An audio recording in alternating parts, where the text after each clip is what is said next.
Okay, hello everyone. Welcome back to day 3 of our Checkmate touring today. We're currently back on towards our elimination rounds. And of course, for today, we'll be having Sky versus Discord Kittens 2.0 for our first round of today. No.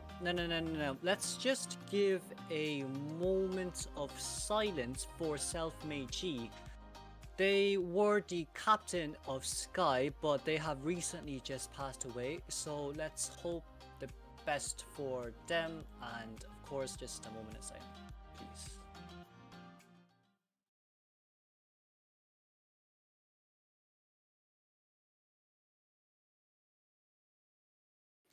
Okay, back towards here we go. Let's hope the best for Self-Made G, whether there may be an afterlife or whether there may be heaven that is above us.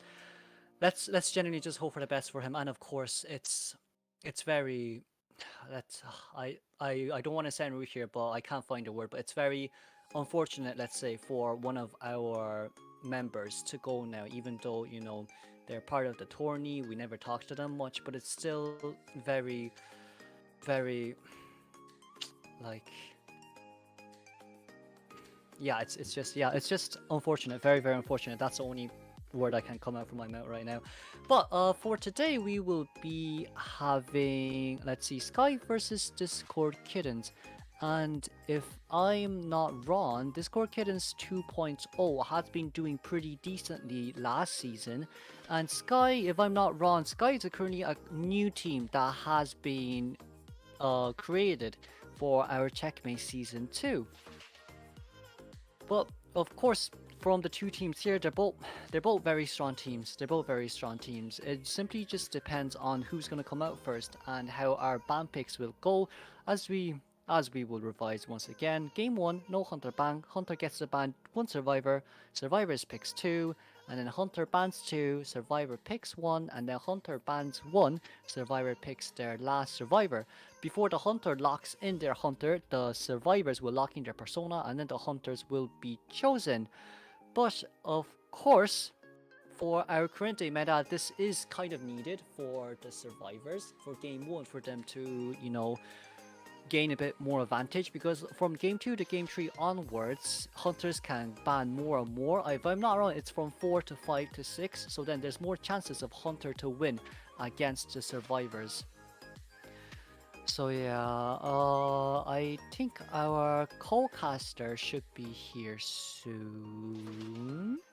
I am already here, yes. Hello, Luci. Hello. Do we have the players' names? Because I can't find it. It should be pinned in the Oh yeah. in Checkmate commentators, yeah. Okay, thank you. Let's see. For our survivors from Discord Kittens, we'll have Medjed, Anonymous, Useless Puppet, and Assassin coming from their side. Most of you probably do know who Assassin is, and of course their hunter is Kalis.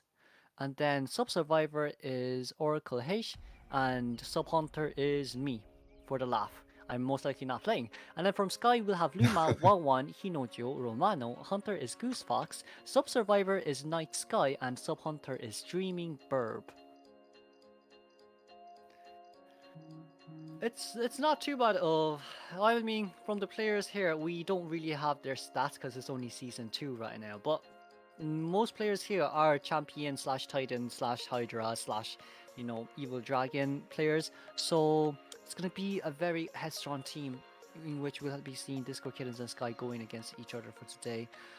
But of course we'll be hoping to see, well, I mean, regardless of who wins, let's give our condolences once again to Self-Made G. But yeah, let's just hope the best for both teams. Let's just hope the best for both teams. Yeah.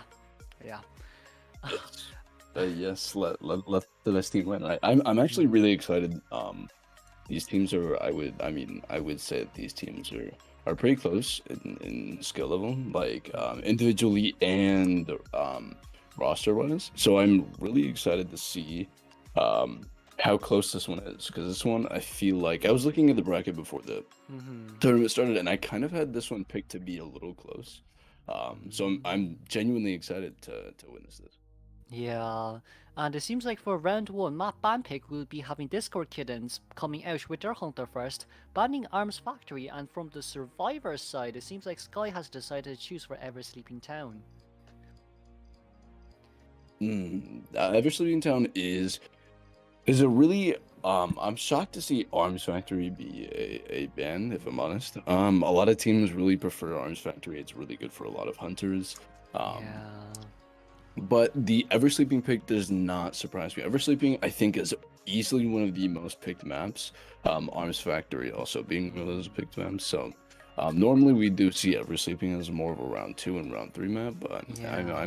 it's one of my favorite maps. So I'm excited. Maybe I'm biased. No, you're not wrong though. Ever Sleeping Town is definitely a good map, regardless of whether you're playing in round one and round two or round three. But if Sky Survivors is gonna come out with Ever Sleeping Town first for game one, I'm assuming that Sky has more. How do I say? Sky from Sky's team here, they want their survivors to gain more advantage. So then hunters can try aim for a tie, and it's the survivors aim for 3-man escape or 4-man escape. Cause with in round one you only get to ban one first before survivor bans two. And in our current day meta, you ban one S tier, there's gonna be two S tier survivors that it's gonna come out. Precisely, and that is one big reason as to why the amount of bans that you could actually ban was increased to kind of level the playing field a little bit. And like I briefly mentioned before, sadly I had to run away last weekend. The Fine. I think adding more bans is kind of pushing us to use slightly out of meta survivors. So I'm really excited to see what kind of picks and what kind of team comps these teams go with. Yeah. Oh, it seems like the first battle will be Priestess coming out with a seer and a female dancer. Lucy, have you seen the recent female dancer now? I actually have not. I actually have not. Oh. There was some rumors about her being buffed, and I was a little skeptical about that. Hmm. I won't say I'm glad to see her nerfed, but I'm glad she was dealt with. We'll leave it at that. Yeah, honestly. The slow music boxes, if I'm not wrong, reduces from 15, 25, 35 to 12, 21, 30%. And of course, there is a persona in which it counters slow debuffs, if I'm not wrong. The persona that runs left towards insolence. I feel like if hunters just bring like one or two stacks of insolence, let's say, you can completely ignore the effect of the slow music box. Oh, I have not had the time to look into it, but I'm now you kind of made me excited to look into that because Yeah. Dancer was tearing up. She's a really good round 2 and 3 on some maps, even a round 1 support character that isn't banned a lot. Dancer isn't necessarily someone that some hunters can afford to ban first, right? Yeah. So if you Yeah. ban your seer, your barmaid, or what have you, psychologist forward, that dancer is a really safe and easy pick as one of your second sets. So she was Yeah. definitely making high tier rank and competitive a nightmare. But of course, that will only happen for next season. So there's going to be new skills and strategy coming out for next season. But for this Koa, she will still stay on the top of the Queen's seat. She'll be out most games, and she'll be banned most games. In all honesty. Yes, Yeah. most definitely, most definitely. Sadly, I can't wait for next season. But for Discord Kittens bans, it seems like we're gonna have an anti-courier barmaid and a patient ban from Sky. It'll be a seer, female dancer, mercenary, and an acrobat pick. I will say I am kind of shocked that mercenary was not banned. We don't see a lot of patient bans necessarily, so I'm shocked about that one. I could it could make more sense when we find out what hunter they're playing, because he's a really strong transition character, but I don't know if he's more of a priority ban when it comes to somebody like like mercenary. Even Yeah. acrobat is arguably, in my opinion, probably the best kiting character in the game right now. So I'm not Mm-hmm. even sure that maybe acrobat would have been a better ban there. But again, he could be playing somebody like Axeboy or somebody like Spider, somebody that you need to transition strong, and he Yeah. might not be willing to even let the possibility of a patient. There's of course a really high chance of that as well. But as you said as well, honestly, patient bans we really haven't been seeing that much. Maybe in Chinatown, the patient bans kind of do make sense because they can just hook away on the top of the bridge, so the hunter has to take the long way down. But for Ever Sleeping Ted in general, if you want an acrobat to contain, graveyard is really the only place for him to contain for a really long time. But overall, it shouldn't be too bad overall. But I'm just more surprised that they decide not to bring a harasser for this one, because of course with this team comp in general, you could just get a single hit clerk out, single hit BQ, a geisha, and Nayid, and even if you play acrobat, you're just gonna have a high chase hunter right behind your back the moment that you use your items. Yes, exactly. And that's why he's less of a transition character and more of a straight base kiting character. Your balls kind of help hmm you more. They're kind of a transition tool, but again, they're a transition tool when you're kind of, using it to jump over a window to get you a little more extra hmm distance or what have you. He just doesn't transition as well as Patient does, in my opinion. So maybe that's what he's looking for. He doesn't want to let the transition characters through. I agree with you. I'm a little shocked that we didn't go with a little more aggressive supporting, Yeah. your prospectors, your Yeah. batters, your forwards. There was an antiquarian band, but I agree. It's not a lot that we see teams run compositions where there isn't a direct Support. harasser. Yeah. Yeah, like even Ento would be picked out from, just to Hmm. support in general. Like Ento support in this map isn't really that bad. The the the areas in between structures are enclosed enough for Ento's bees to exactly be able to slow hunters down and forcing hunters to hit the bees instead of getting that 70% debuff.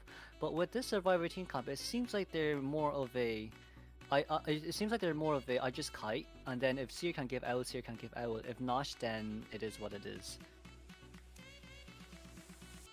So, Yes, and I yeah. think one big issue with it's a wax pick too, so this is gonna kind of make their life a little difficult if if as we go into the later rounds, as some of the more popular areas to kite in, especially with Mm, it being a wax, are used up, they won't have that longevity that they might be looking for with kites, either yeah. late game or in game. Hmm.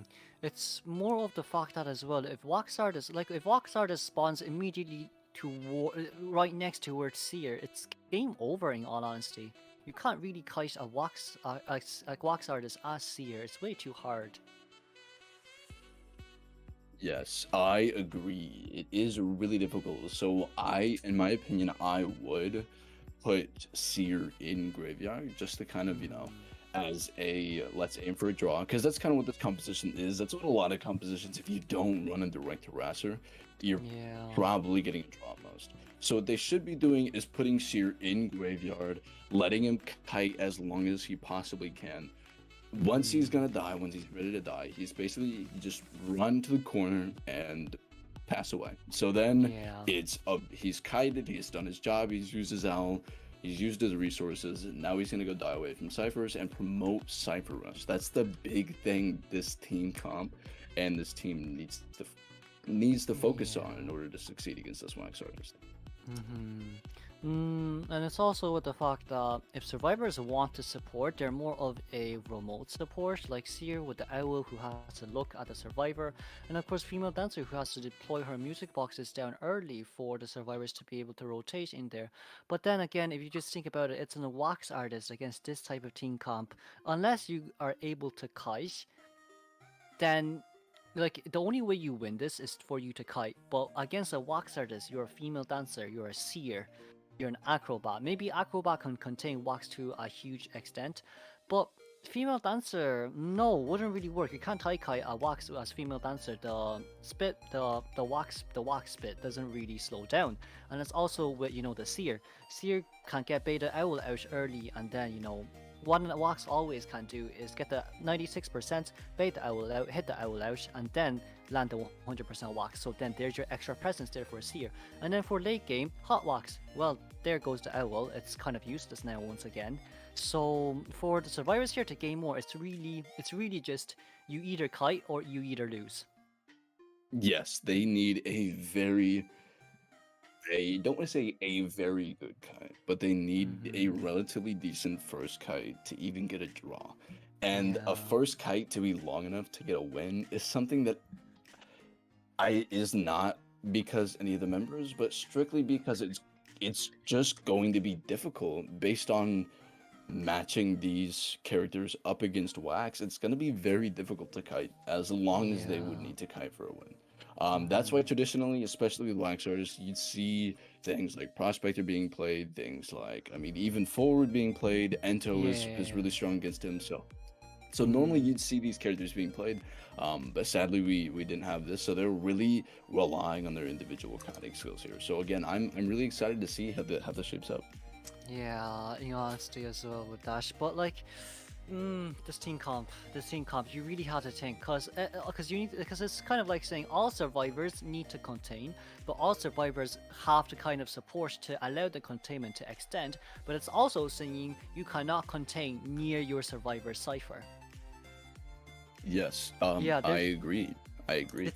Yeah, you're against a wax artist. You're just gonna have a wax artist continuously locking your cipher while you're being chased if you're near the survivors. If you're near the slow music box, then the slow music box definitely will take female dancer a long time to rotate towards, to put it down for you and then rotate away.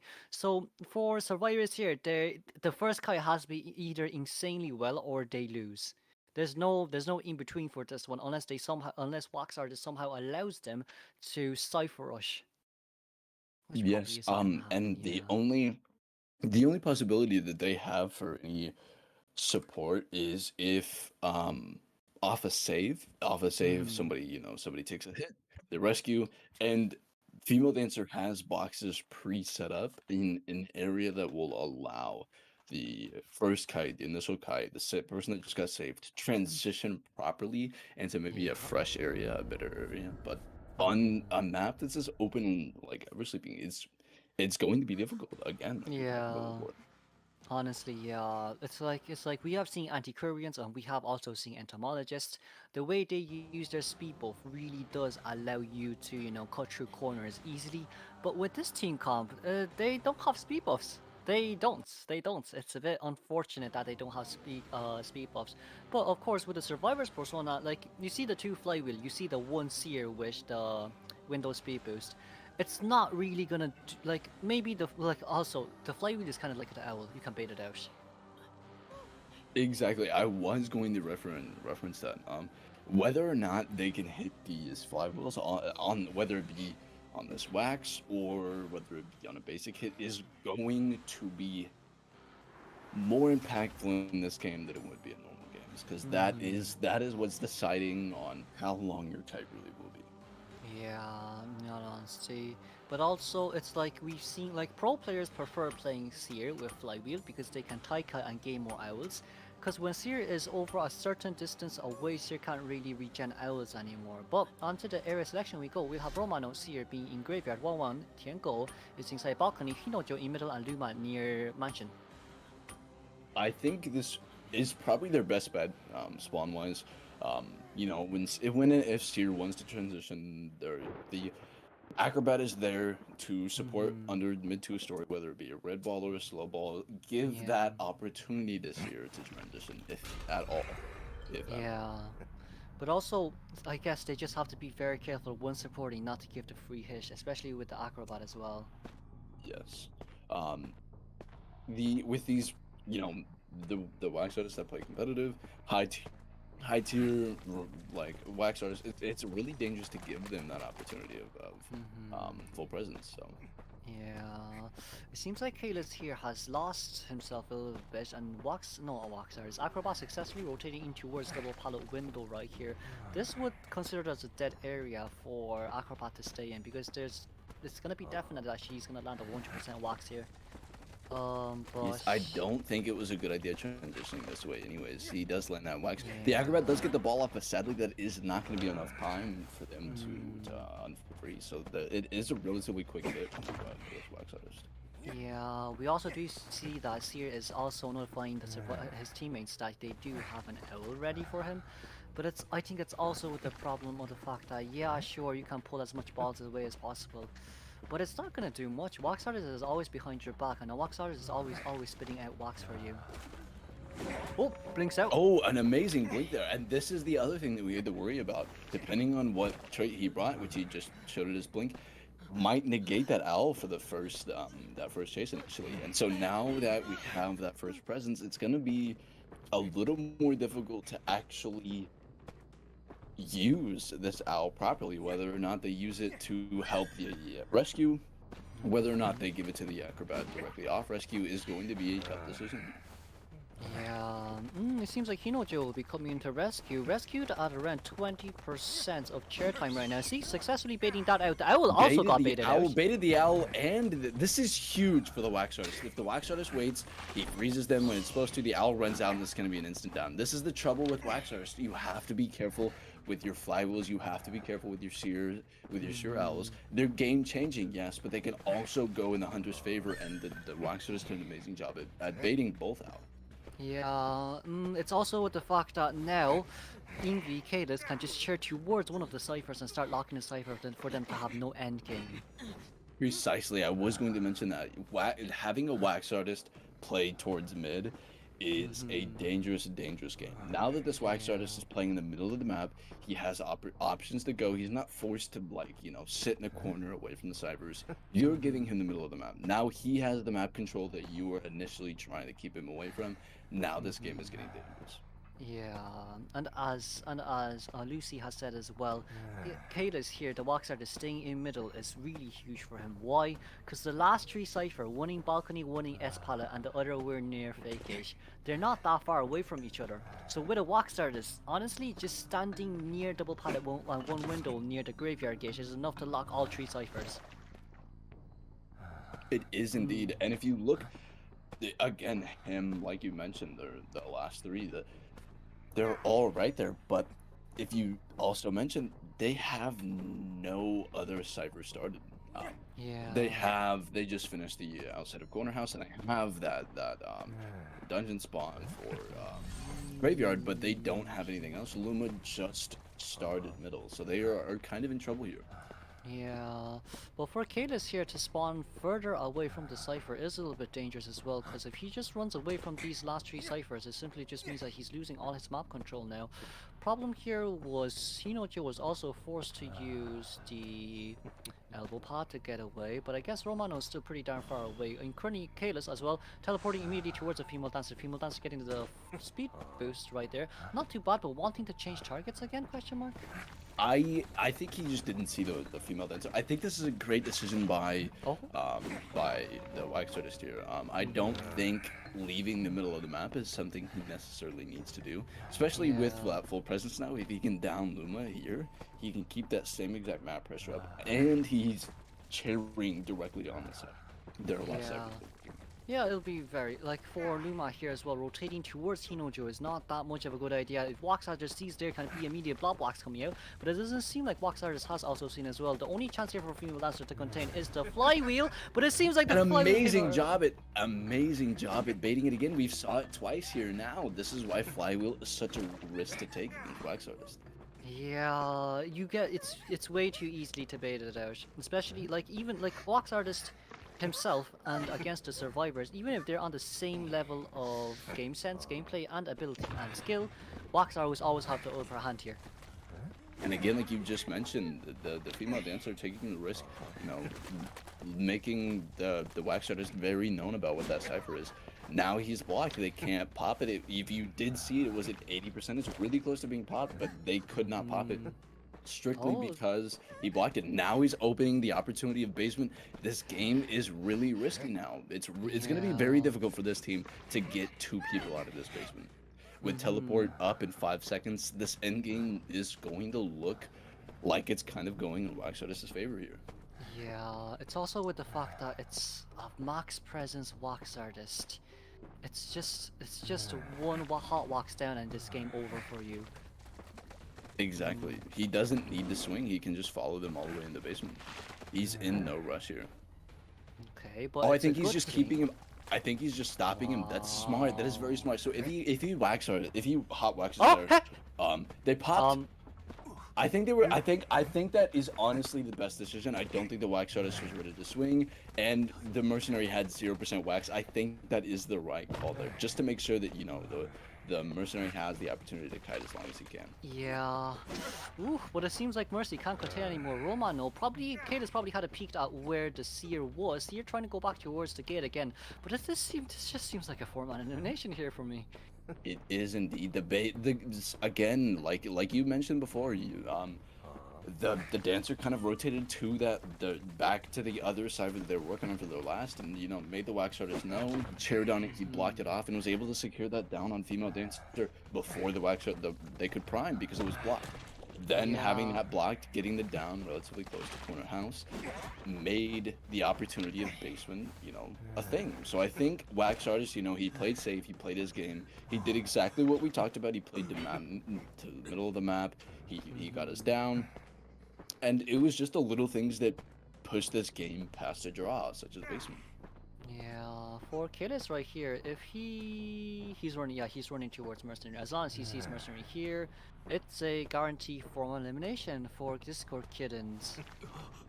Mm, Yes, GG's to Sky and GG's to Discord Kittens. I think 2.0, correct? Um, yeah. Great job on both ends. I mean, they had the cipher spread. I mean, thought out perfectly. I mean, they had corner house. They had 2-story mid at what, roughly 70, and the fake gate at roughly 80. So they spread ciphers like they were supposed to. They put it in. I mean, that they both sides played it really great this game. Yeah, in all honesty, just to be fair though, for Sky's survivor side, it's more the fact that they lost their draft than their skill level in general. Because we do like you can't really, what can you do?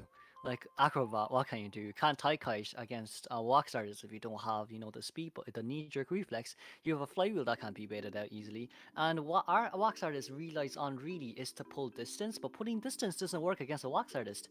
You just shoot wax and then get 100% wax, and then wax artist is already behind your back and hitting you.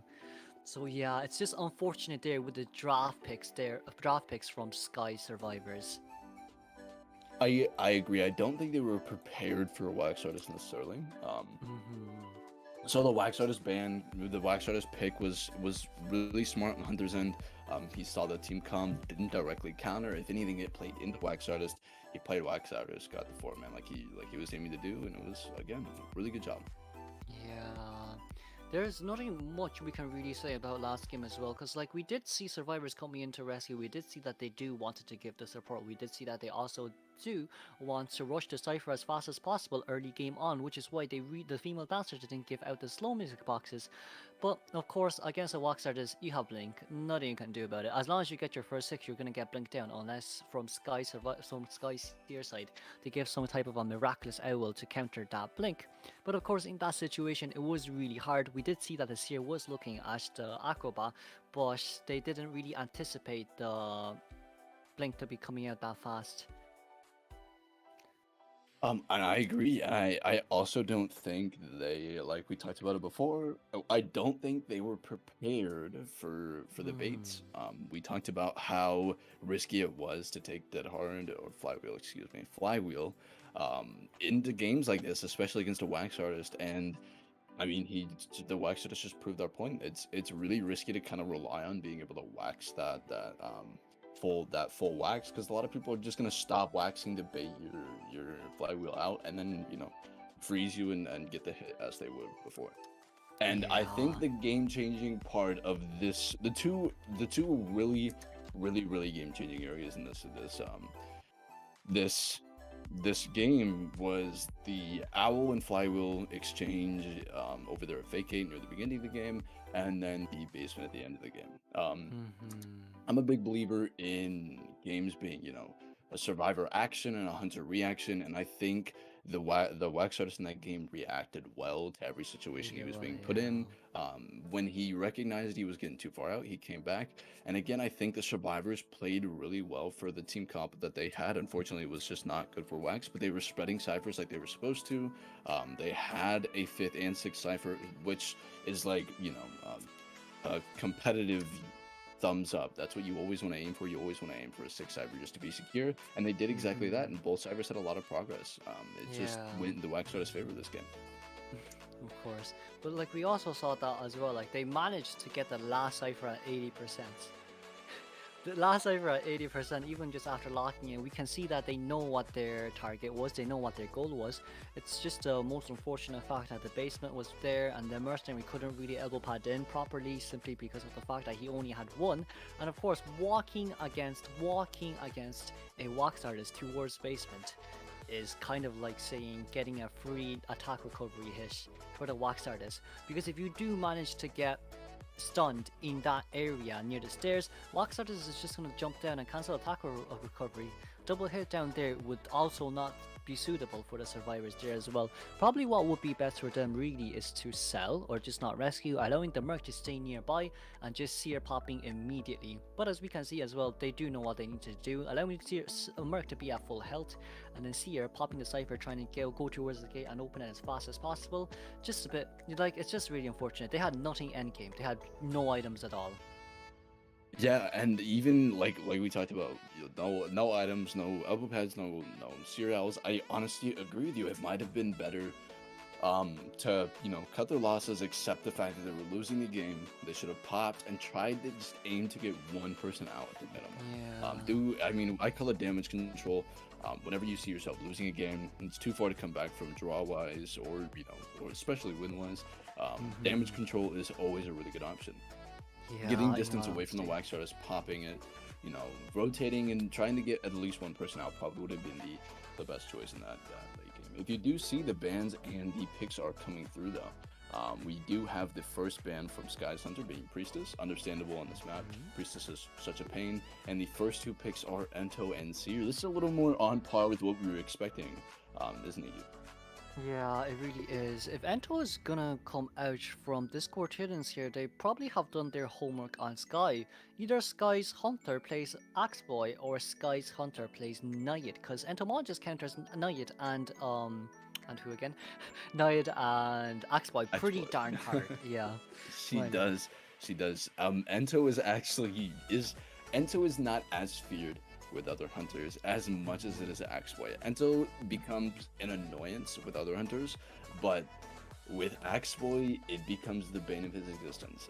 For those of you who don't Yeah. know, her bees will eat foggy blades and fireballs with no damage to the character at all, and it's when you're playing somebody like Ripper or somebody like Axeboy, hitting that initial and first fireball is going to be huge and very impactful on the rest of your game. So Yeah. Honestly, that's what they really rely on as well. yeah, They don't they land it, do. they can't get anything. Exactly, that building presence is so big for these hunters, and if they do play Axeboy into this intel, Discord Kittens does have the opportunity to really make them pay for that. Yeah. Oh, but it seems like for our next two bands, it will be an antiquarian and a mechanic, just so there will be no ciphers for the guarantee tie. Coming out will be a little girl. Little girl. Little girl. I'm Mm. kind of shocked about that one. I won't lie. You do have a rescuer to lock still. And I would have locked, especially considering the people that play, being Knight and Axeboy. The smarter decision might have been to lock that rescuer early. You need to secure the fact that you have somebody to rescue safely, you know what I mean? So I don't know if putting it off to the last is the best bet, but Sky at the same time, Sky can't afford to do any passive bans here. they need to match this. At the very least, they need to get a format to draw this. Yeah. So this is a very, very tall glass for Oh. Sky's Hunter to live up to here. Wilding coming out. The patient man in the wildling pick. I will give it to him. Discord Kittens. I feel like this is the same situation in the last tournament. Discord Kittens like playing very like out of meta team comp. So it's again like the new ban system is kind of pushing teams to explore a little bit. I'm excited for NA's stretching their legs and kind of getting a feel for what other team comps and what other characters work. Maybe they're not meta necessarily, but again, Little Girl and Wildling, I'm really excited to see what we do with this. Yeah, but the problem with little girl is little girl can't bind onto Wilding if Wilding's on boar. Wasn't that the nerf before? I think that is the case, yes. Yeah. I mean, of course, if they want to try it out, then they definitely could try it out. I was assuming that Sky will be banning Mercenary last because if the Mercenary comes out here, this is just a perfect team comp for Discord Kittens. Because of the fact that even if little girl gets chased, you can have a Mercenary who can just immediately be called as a taxi for the little girl, binding on towards the mercenary. Here comes the taxi, here comes the owl. Well, there may be only 2 decoding, but there is 2 decoding for 200 seconds.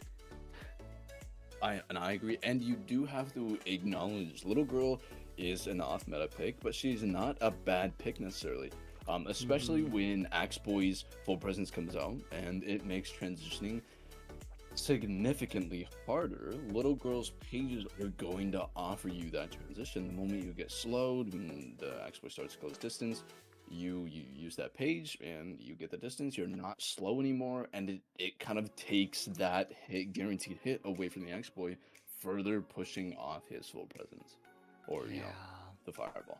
But honestly, yeah. But Axe Boy coming out. We're going headstrong then from Sky today, aren't we? we apparently are, but you cannot deny their hunter is. I could be wrong. Fairly confident their hunter is Gus Fox. So it is no surprise. Yeah, there it is. It is no surprise that he is playing. Axe Boy is really good, so it's a little bit of a specialty hunter. So again, I'm really excited to see this happen. Whether or not it's not about just the team comp that will ruin the hunter's game, right? The survivors need to play this almost perfectly, like on par, because if they don't, Gus Fox is experienced. He's been around. He's a high tier. He's third Axe Boy right now. He will take advantage of their mistakes. Yeah. The opening here really is the little girl, but there could be a chance that Discord Kittens is used as a bait here. There is a huge chance that little girl could be a bait. You can have the support coming from the entomologist immediately, and then the seer coming out with the owls immediately, but with the little girl spawning out here alongside with Wildling, it wouldn't really work because you can't leech onto a Wildling on board. But of course, you never know. Maybe Discord Kittens wants to play baiting the fish, baiting Gus Fox to chase after little girl first. So then we'll have bees coming in somehow. We'll have the owls coming in. We have the Wildling with the harass. Does that work? I don't think that works honestly against an Axe Boy. It would work. It would if they use it. I don't want to say correctly, but if they use it in the way that I'm thinking they would, which is assisting in a transition, then it would work really great. Especially if their main goal right now with this team comp against this Axe Boy on Ever Sleeping needs to be delaying the first down. If they can do that, they can delay the first down. They're going to struggle when it comes to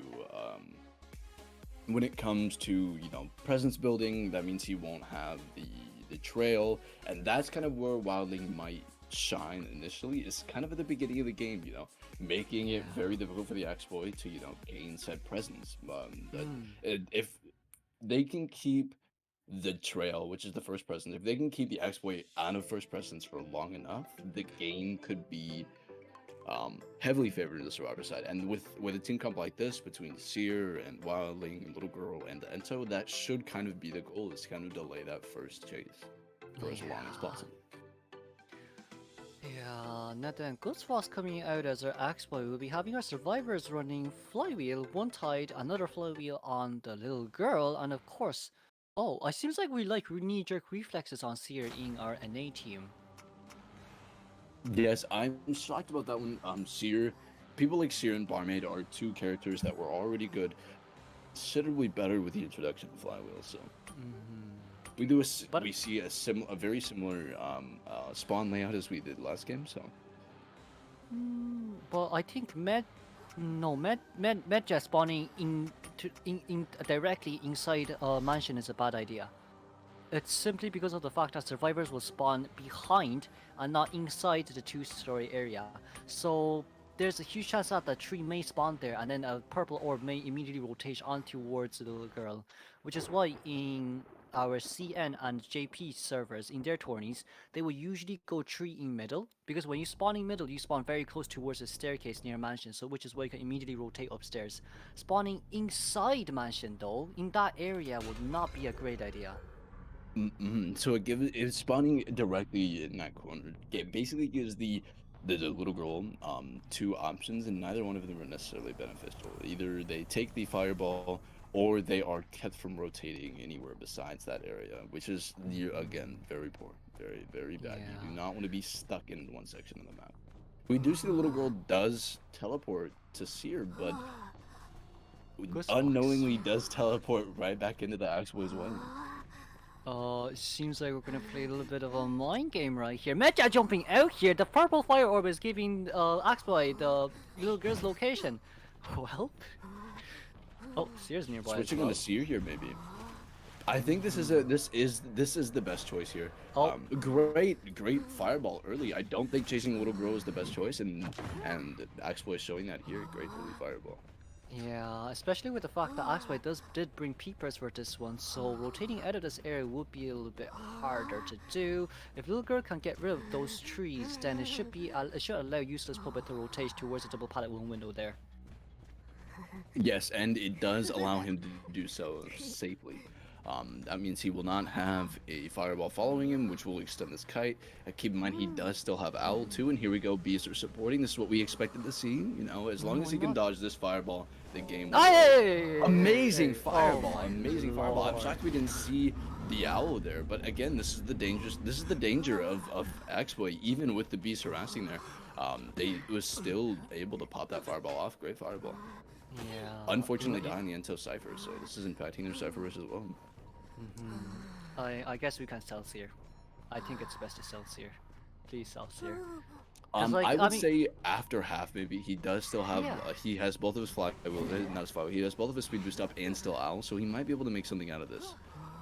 It's just kind of dangerous with the Auspitz. They cannot allow a double down here. Great fireball rotation- dodge. We're gonna see Owl pop here, which is fine. He's gonna push towards him with bees, but he needs to use this Owl to transition. Yeah, it's more the fact that Sia staying here is just a nuisance for entomologists right now who can't decode her cipher. Lightning cipher is almost done. It's around 100 seconds Another into the missed game, and fireball her here. speed. Yeah. Oh, you know what? Yeah, you're right. That's a very nice utilization of it. Yes, and we do see the Seer again. Seer is really smart going down away from the Cypher. I'm shocked that he didn't push the Seer back to Ento Cypher, but we do see Assassin, the Wildling coming and preparing maybe for a rescue, and this is where Wildling can be beneficial. You know, he just builds distance constantly for Seer, making it difficult to close that distance, making it difficult to actually reinitiate your chase here. Yeah, but Assassin needs to be very careful here with the fireball, of course, because he just left the corrupted area, which is a bit of an accident right there. Axpy also saw that now, then forcing him to jump on towards 4. Seems like Seer will be sold here, thankfully. It does, and this is kind of what we expected. We kind of expected Seer to be the first chase. I think it was very smart saving them, you know, initially, and selling them like for the second chair. It allows, you know, the Cypher Pressure to be there while also keeping the Axeboy out of a direct chase. The longer they can keep the Axeboy out of a direct chase, the better this is going to be. And they don't need to overextend for that save. They do, you know, they only need the draw, so that's kind of what they're playing for. Yeah, now then, Ghost Fox playing a little bit aggressive right here, immediately coming out with a teleport towards Medjed. Oh! Amazing fireball there. I mean, the dangers of Axeway, and they couldn't make Tram because of it. Great job by Gus. Great job by Gus. This game just got increasingly, and he did a great job. You know, patience with it. Dodged the fireball. Amazing mind game. Uh, Well, he was do we playing aggressive. Yes, he was playing aggressive, but it looks like Gus has he's backing it up. He amazing Mhm. job with the fireball in between the Pallets page, right and there. great Yeah. job with the pallet mind game securing this down. And they don't have, their ciphers are far, but they don't have anyone working on that last cipher. Yeah, we see that Assassin will now be forced to rescue right here as well. Has to be very careful with the fireballs here, of course. And then Assassin getting another slow right there. There's a Yeah, huge he chance, but it really seems needs like to be careful about getting stacking all these fireballs up here. flywheel coming. Oh, baited the flywheel out. Bladed the flywheel out. That's fine. The little girl just needs to die far away from graveyard. If she can die Yeah. far away from graveyard, Ento can pop her cipher and ride bees over here. And then, oh, I don't know why. I don't know if having Wildling transition here is the best move. I mean, he can get down by a fireball, to where Ento has to which Ento can't. So he would be, and like the actual would be forced to basic hit down the Ento. So this is a little bit of a risky move here, but they need to prime this cipher. The last cipher is currently at 65%. Teleport is ready as well. Seems like teleport will be coming out here immediately. Should be allowing Again, Wilding to playing immediately really rotation. aggressive. It's just a little bit unfortunate there because the little girl will be saved immediately, and the slow wouldn't really. Oh well, flywheel. No, there's no. Oh, there is a flywheel. Great flywheel there. Great flywheel. We don't have to worry about blink. It is teleport. Amazing flywheel securing the rotation for this Ento. At the very minimum, she needs to kite long enough for the Wildling and the little girl to reset here. If she can do that, the game goes their way. Let's see. Oh, Amazing beautiful pallets done. Amazing changed pallets done. This that does change everything. This just extended the Ento's kite by an amount that we didn't see. I mean, we expected this to be a relatively a good enough kite for them to re-heal, but now this is this is an amazing job at the Ento. Amazing job at the Ento. Ento just basically the other two to fully heal. Jesus, that was really fast. Oh, And another really, fireball and not coming in. only allowing them to missing the hit there, that is rough. He cannot afford another pallet stun. He needs to get this down. Getting the pallet drop in time. This Ento is really making do with what they were given. I mean, this isn't necessarily one of the strongest kiting areas, and Ento is really making use of it. Yeah, Whiteling is currently forcing the last cipher open right here, and Tamal just being on chair for the first time wouldn't really matter much. But if Medjet Ooh, can it is easily basement teleport, though. oh yeah, we're gonna have It to is have Whiteling to basement. come in. Yeah. I don't know No, if they I can risk Wildling coming in because Wildling needs to be on that cipher. I mean, teleport is going to be up in 8 seconds. They might just pop. Exactly They did pop. they just pop. Yeah. They know where dungeon is. They know their gate. The gate is already being opened. Teleport isn't up yet. So Whiteling is already coming in as well to give the Tinnitus, which is really nice. They don't teleport coming in. Whiteling oh should no, be... wow. The little girl cannot get out in time though. I do think saving would have been the best option there, but again, we don't need to worry about that because they are Oh wait, rescuing wait, right wait. So, now. That was a really good fireball there, but unfortunately, if you do look over there at Wildling with the board, the speed buff is going to be able to get that rescue before Ento Oh, dies. very nice touch. Oh my god. Oh, that's- vaulted into him a little premature. Great mind game from Gus. Gus, both these mind games of these pellets, Gus has played amazing. At least for Whiteling here, the good news is wait, is the little girl's dead on chair, right? I think so, yes, but they don't need to worry about getting a draw. They just need one person out at the minimum. That's kind of why you see Wildling playing a little extra aggressive, staying mid here, kind of getting in the X-Boy's face, to try to allow the Ento to. And this is a huge mistake on Gus's Fox. Now this is going to be a draw here. Yeah, it's a little bit of an unfortunate situation right here. Did play very well for the 3-man elimination, but draw will be coming out from Discord Kid inside. Yes, the survivors played well, having Wildling both times that the little girl was on the gate and when the Ento was on gate. It was really smart having Wildling play mid map, kind of get in the hunter's face, kind of ag on the hunter, kind of make him come to chase the Wildling, make him fall for the bait. It didn't work the first time, but it did work the second time, and that just happened to cost Gus the draw now. Yeah, a little bit of an unfortunate situation right here. Gus did play really well as well, but it does seem like that pallet stun given from the entomologist changed the game a lot, allowing the other two to fully heal and decode an extra cipher. Applying an extra 30-second containment time there should be more than enough to decode 60% of the cipher for Discord Kittens. I agree. I mean, the Ento's kite is what kind of saved that and kind of put it from, a one-person escape to the opportunity of a draw.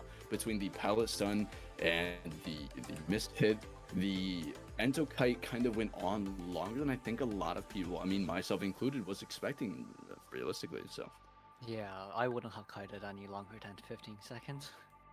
I give myself 5 seconds, but Why not? yeah, that Ento really saved that game there. Great kite by the Ento. Yeah, the entomologist really changed the game there, honestly. What can you say? Now then, for round one, it'll be 2-7. 7 being Discord Kitten, who is currently in the lead, and Sky being at 2 points currently for us.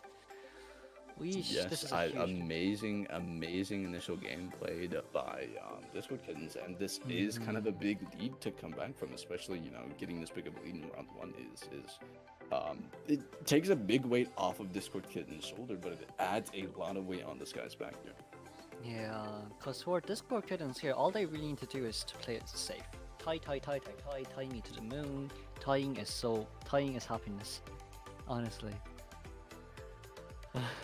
I agree. I mean, they don't need to. That's the dangerous part about not drawing round one out, right? If your team can win either of your games and draw the other one, it puts you in a really good position, especially with something like a 4-man from your hunter. This puts you in a really good position. You don't need to overextend. Now, this kind of puts the game in Sky's hands. Sky is forced to play the more aggressive hunters, the more aggressive team comps to kind of come back from that loss to the deficit. They need something to happen. They need to play aggressive. They can't play safe. They need to kind of push the pace against Discord Kittens here. But Discord Kittens can play kind of like a bunker. They just need to play for the bare minimum. They need to get 2 people out. They need to kill 2 people. That's all they need to do for the rest of the game. So it's really hard to come back, again, especially against a good team and a competent competitive team in a situation like this. It's really difficult to come back because they know what they need to do. They're just going to play it safe for the remainder of the rounds. Yeah, and also as well from Discord Kitten side, they do have to start thinking about other hunter possibilities for coming out from Discord Kittens, because of course, if from the first half as well, the draft picks, we have seen that okay, we know what they want to do, but the moment that Wax came out, Lucy and I were both thinking, yeah, well, that goes everything. The band wasn't bad, the picks wasn't bad, but the moment that the Wax came out, it's kind of like saying, everything makes sense now. This is gonna be a hell of a Survivor. Yeah. If the hunter was somebody like Wheel, which I think they were expecting a Wheel, that Caleb is a really avid Wheel main, which is who Salas is, a really avid Wheel main. So, I think they were kind of planning for a Wheel, and the Wax Stars kind of caught them off guard, which is exactly what they expected. And then they were expecting an Axe Bully, and they built a team comp around countering it. But again, Gus, if you're proficient with the fireballs and you're proficient enough with the character, even when they counter comp you, like Gus just proved, I mean, he played a really well game. It was almost a win. He didn't miss a lot of fireballs, and he played on point.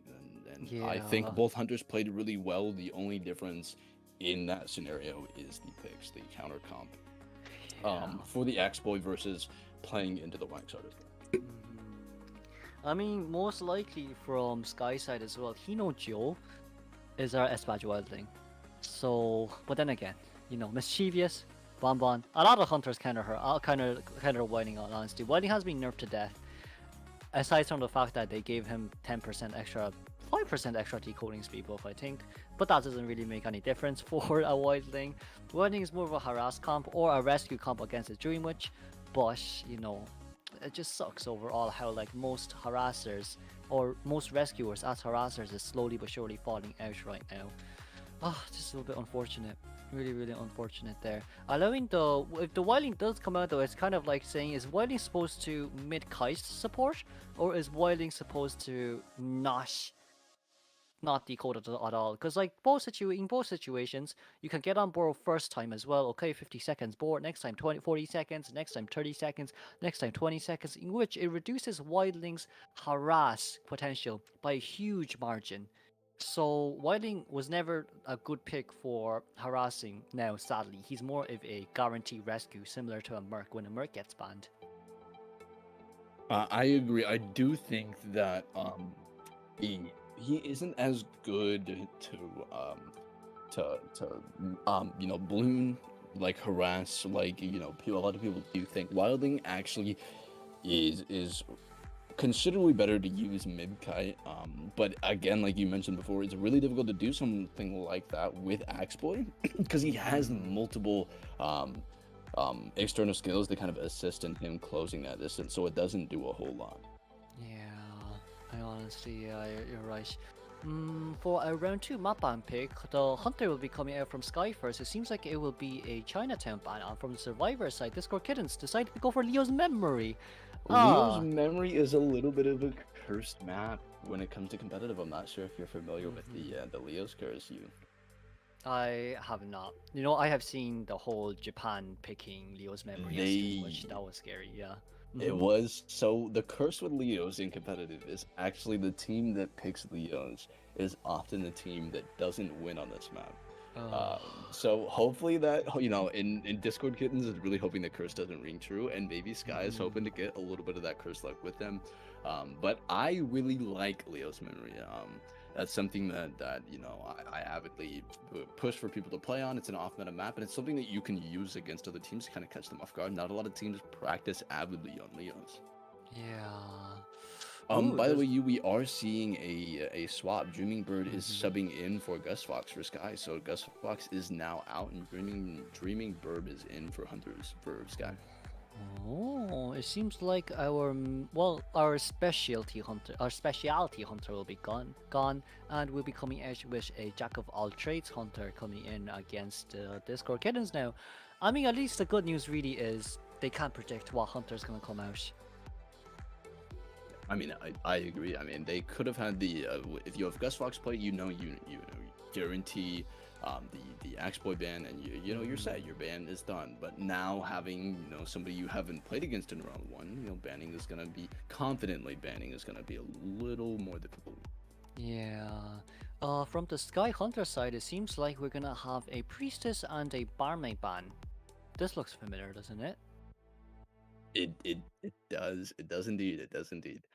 Dream This could be spelling out for a Dream Witch. Yeah, yeah. I mean, a Yeah. lot of the times you don't really ban Barmaid unless you're playing Dream Witch. Or I would say Clerk is the other one that often bans Barmaid. Yeah, So I correctly, mean, barmaid. maybe a Clerk, maybe a Dream Witch. I'm kind of excited. I do love watching Dream Witch games. Dream Witch is easily one of my favorite hunters to watch competitive wise. Yeah. Oh, it seems like we're gonna get a hermit out. Oh, hermit out coming from Discord Kitten. Sky Hunter means hermit. Oh, little girl coming out first game But again. the Hermit ban is maybe a little questionable. I think maybe choosing to ban something like a Dream Witch or Clerk maybe. But if they are a Hermit ban, I mean, counter comping. The Discord Kittens just counter comped Gus Fox and his Axeboy, and you saw the damage that Gus was still able to do. So if Hermit is their special character, it isn't a bad idea to again target ban them just to secure the more comfortable game for Discord Kittens. Yeah, but from Discord Kitten's choice, they believe that if the barmaid is out, then it means that it's going to be a hermit. But hermiting this map, I mean, we rarely see Leo's Memory, so we also rarely see hermit in Leo's Memory. It's even rarer, honestly. But Leo's in general is not too. I think it's a 50-50 for hermit and for the survivors here in general. But allowing a seer to come out, seer's a really safe pick from Discord Kittens here to allow them to like contain for even longer than 60 seconds, or to get the blink out. But the next two bans from Hunter will be Psycho and Prosy. And these are a little more expected, especially on Leo's map. Leo's Memory Prospector is a huge headache, especially in a map like Leo's. I mean, if you get to that two-story area, Prospector support tends to get really scary with pulling into Factory Pallet or pulling. I mean, I saw people push off that ledge with playing Prospector, pulling up towards the stairs. Prospector gets kind of scary when supporting inside of Leo, so I'm not really shocked. And again, I mean, we saw the barmaid ban, the psych ban. They let Seer through, but they were not letting that psych through, and I think that is definitely the right choice. Yeah. Oh, it seems like Mercenary will be our next choice of pick coming out from Discord Kitten. So, And this is something that we kind of saw something, this is kind of the more expected pick. The rescuers are something that you can't kind of slack on, that you need to choose, and you need to lock them in early. I'm shocked that they didn't ban Mercenary, just because Mercenary is such an avid and safe pick, to secure the rescues. Um, so I definitely think that the Merc pick is definitely, you know it is definitely the best choice, pick wise, rescue wise, when you're not really knowing who to expect hunter wise. Mercenary is just a safe pick overall. We are seeing the last pick is actually Perfumer. Perfumer isn't someone we see like played a lot, if I'm honest. The Wildling ban is something I also didn't expect, but seeing how well Discord Kittens was, how well they utilized Wildling in that last one to secure the dungeon, I mean, is understandable. Especially in something like Godkite and Factory, it is going to be, a little bit difficult to catch somebody on board. It's going to be difficult to catch somebody inside a Factory, or rotating from Godkite to back to a Factory to Godkite when they're being supported by this Wildling. Again, like I said, the Perfumer ban isn't, the Perfumer lock isn't something we see a lot, strictly because Perfumer is a great kiter. Don't get me wrong, she is great. The only reasons why she's not considered a meta now is strictly because she is one, very, very selfish. She doesn't have a lot of external traits that help the team. It is very greedy with their kite, and it is very presence fed. It's really difficult to down a Perfumer, but downing the Perfumer and killing the Perfumer after they've perfumed so many times, I mean, the Perfume is baitable as well, but it's feeding the presence against somebody like Bonbon, against somebody like Wax Artist, Sculptor. You don't really want to feed presence to them, so that's kind of why Perfumer is kind of fallen out of meta, fallen out of use. So I'm excited to see her though. I really like instant Perfumers. They're really satisfying. I'm excited to see, do they do a little bit of a body block support-esque kind of thing, or do they just strictly, again, rely on kites here? Again, we're not seeing any real support and harassing characters, so they are relying strictly relying a lot on these individual kites here.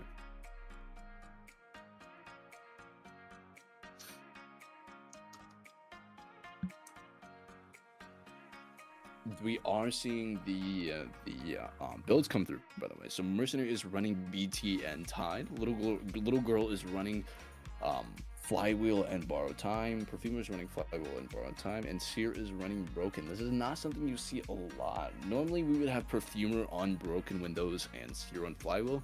Again, strictly because, like you mentioned before, if you do get too much distance from the hunter, you actually don't get your owl anymore. So then normally, Seer's gonna run Flywheel to kind of make sure, buy them a little extra time to get that owl. And Perfumer doesn't necessarily need Flywheel because they have 3 built-in Flywheels of sorts. So, but maybe they have a thought process for this. They have a plan for this. I mean, again, they better have a plan for this, because we are seeing a team comp with no supports and no harassers. So, oh, we are seeing the Mad Eyes pick here. That is something that is actually really exciting, and a little, I would say, a little off meta. We don't really see Mad Eyes a lot. Mad Eyes is played by 1 or 2 hunters over the Asia server, and they play him really well. So I'm kind of excited to see what Dreaming Burb does with this Mad Eyes. Mad Eyes is someone that you expect him. He's kind of bad. His chase is bad, but is he might be able to do some damage with the map control. I'm kind of excited. I'm excited to see what they do with this Mad Eyes pick. Really excited to see what they do with this Mad Eyes pick.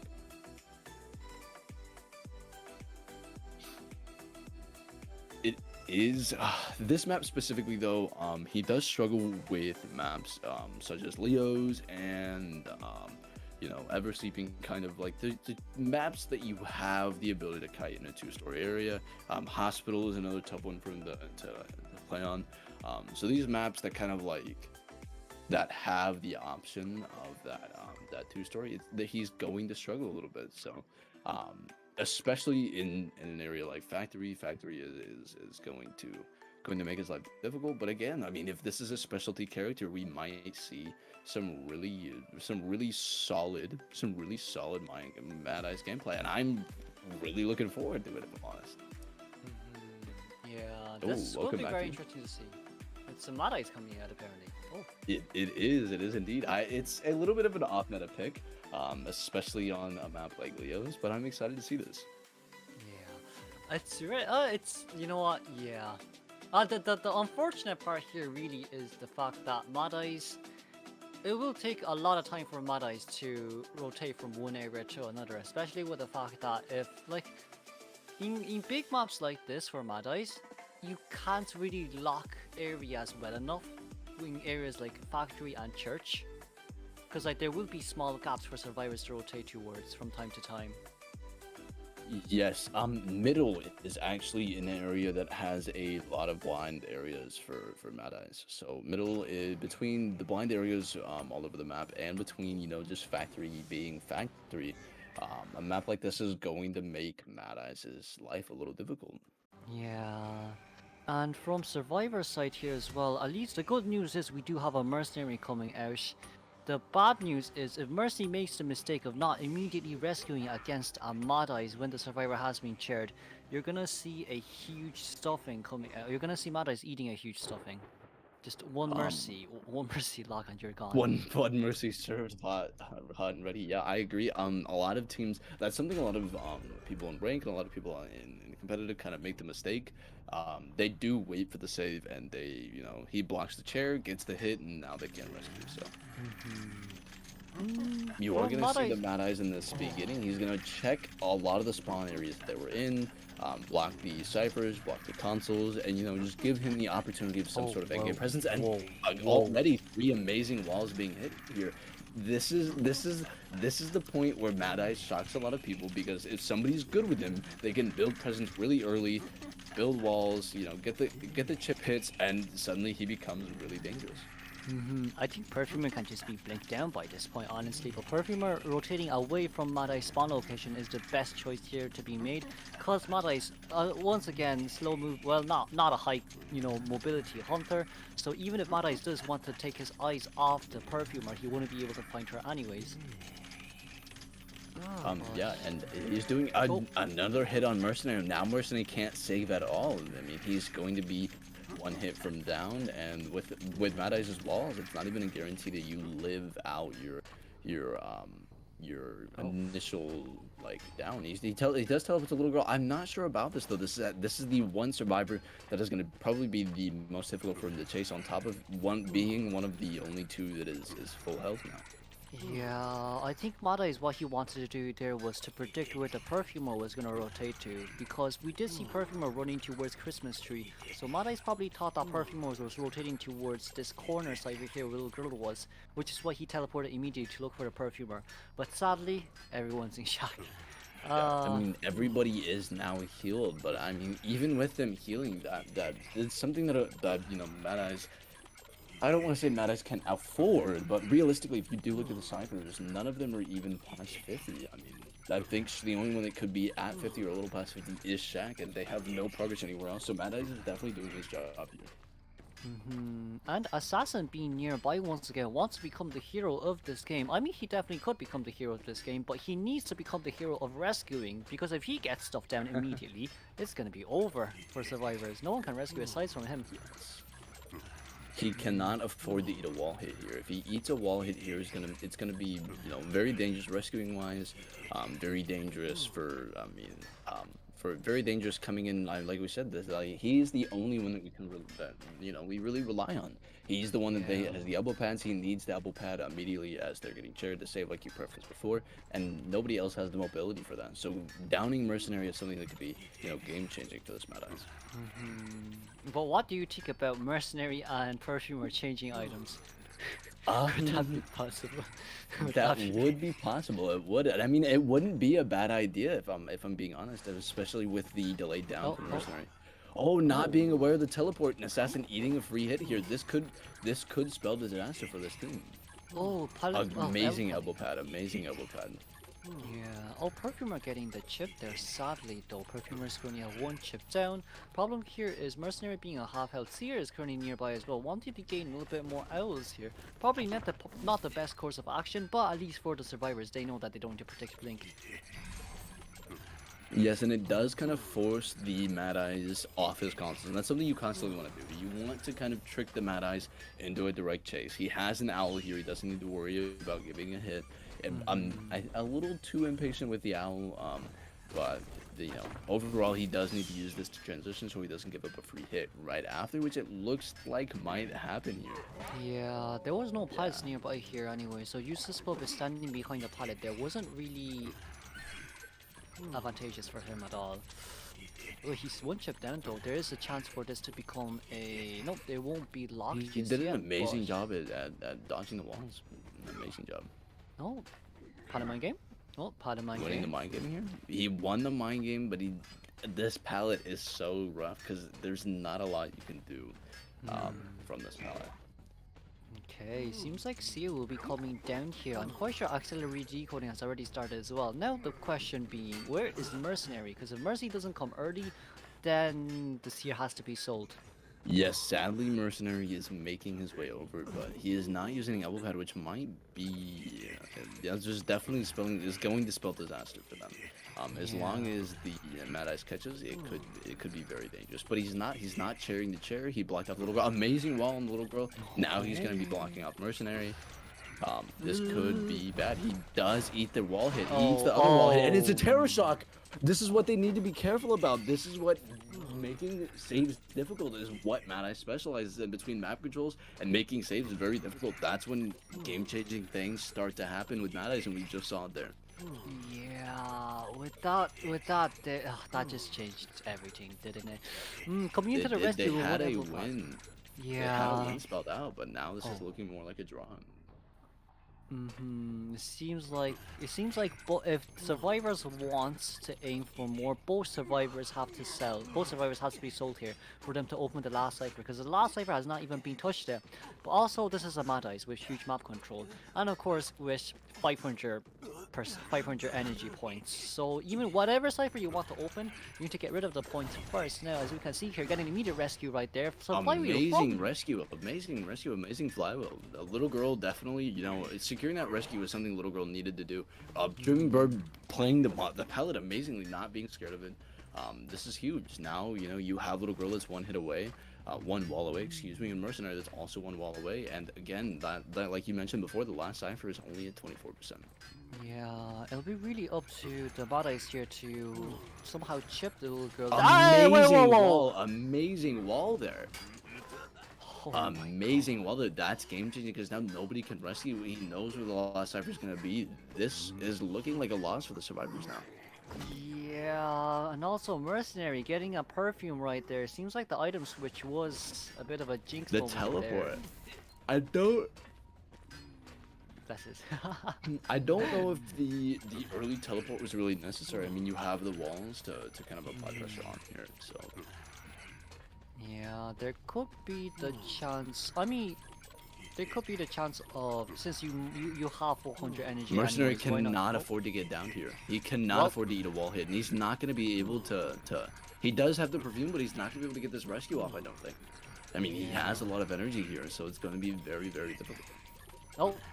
Oh, okay. And he does get the wall hit. He's not going to be able to get the rescue here. Oh, Perfumer is coming in to assist as well. This is smart by them. This is really smart. Having Perfumer rotate over here. They know that Burke is all the way at this cipher. They need to get this rescue ASAP, and they just need to worry about rotating out. They got that rescue super last second. 99. Little girl needs to rotate out of here as soon as possible. Yeah, Medjed trying to hide away from the Hunter here as well, but it seems like the Mercenary will be chaired here first. Mercy being chaired first is a good news for the survivors, because now if little girl gets down, then it simply just means that either the Hunter has to slug, or the Hunter has to chair little girl to guarantee the 3k right here. We can also see that Perfume is trying to rotate towards that last cipher right now, which is currently at 50%. So knowing where the dungeon is, this is going to be quite a Oh wait, is this chip? This is not chip just yet. 66% cipher right there on Perfumer side. And this is all going to be almost impossible for them to get this rescue, so they're going to have to aim for at least one person out. That terror shock really changed the trajectory of the game. I mean, that rescue was something that needed to happen, and not getting the rescue off is something that, you know, kind of it would have set the game to a draw, like I mentioned before, but having most of the team already be one chip hit down, amazing pallet stun there, having most of the team already one chip hit down makes it impossible for anybody to save safely. Seems like Madais also does realize that Ilger is currently decoding another cipher in which where Mercenary has been eliminated. Getting rid of the 2 pallets here simply... Would it be enough though? Madais has to down this Perfumer within 30 seconds. Or else, wait, never mind, forget what I said. Amazing wall there. But the Cypher is already at 60. The Perfumer just needs to survive long enough for the Cypher to be relatively primed and she can pop it. Oh, flywheel! Amazing flywheel there. Amazing flywheel. The little girl cannot go down. If little girl goes down on the Cypher, this will spell the end of the game essentially. Yeah, she cannot afford to go down on the Cypher.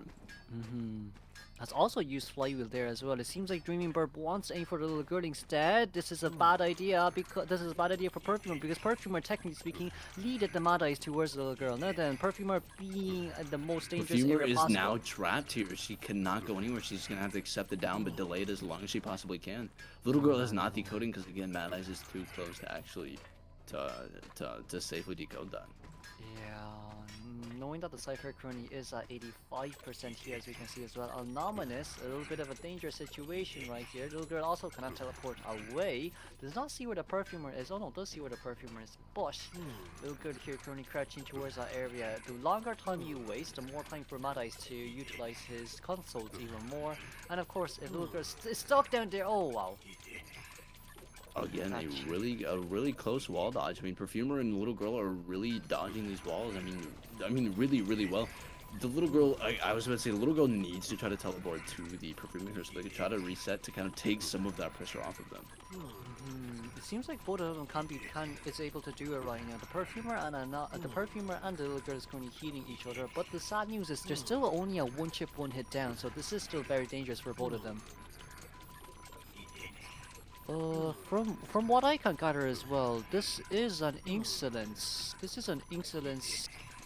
No, this is a top down. This is a top down Mad Eyes. I don't think Insolence has ever popped. Yeah. So only having teleport here. I mean, at least still the good news for Survivor is Mad Eyes has been nerfed when it comes to the exit gates consoles.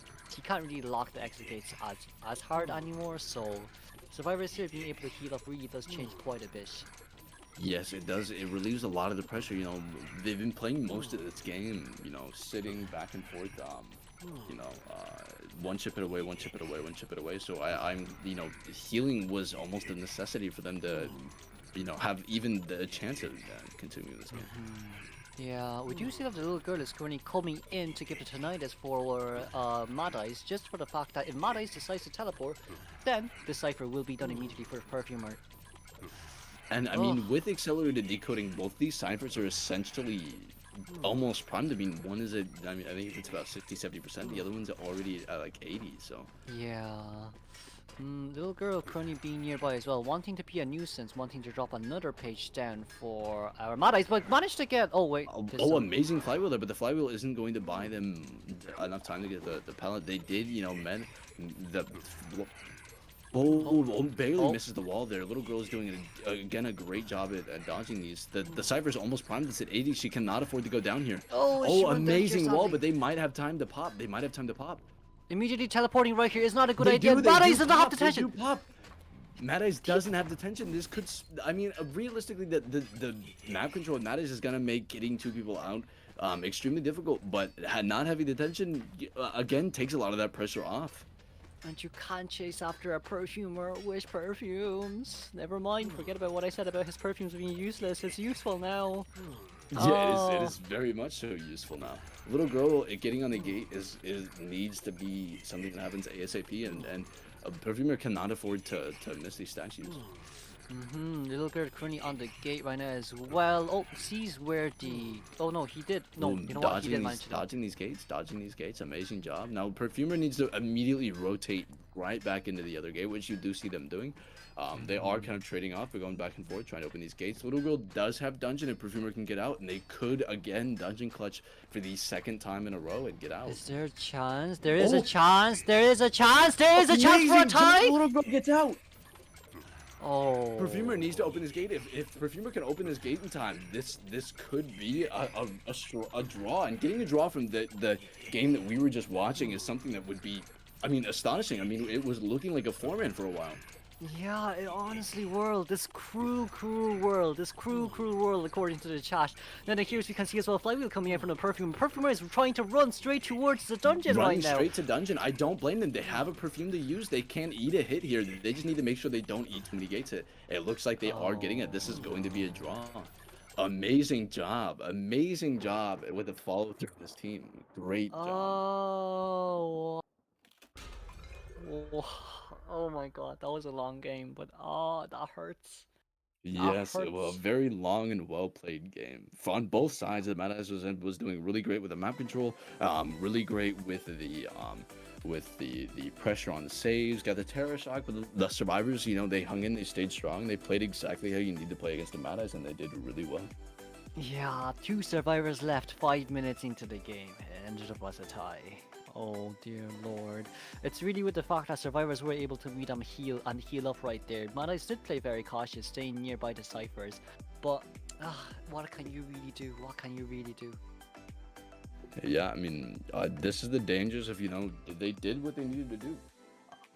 They had 2 less ciphers. They didn't rush. Mad Eyes is somebody that if you rush, you know, that you fall into issues where, you know, you're going to overextend and you're going to, you know, give up more than you should. And that's something they kept themselves from doing. That's something they played smart around, and they did a really great job.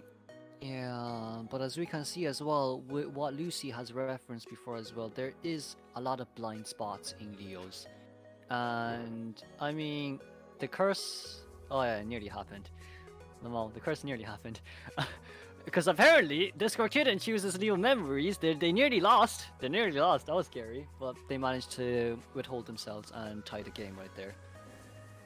Oh my lord.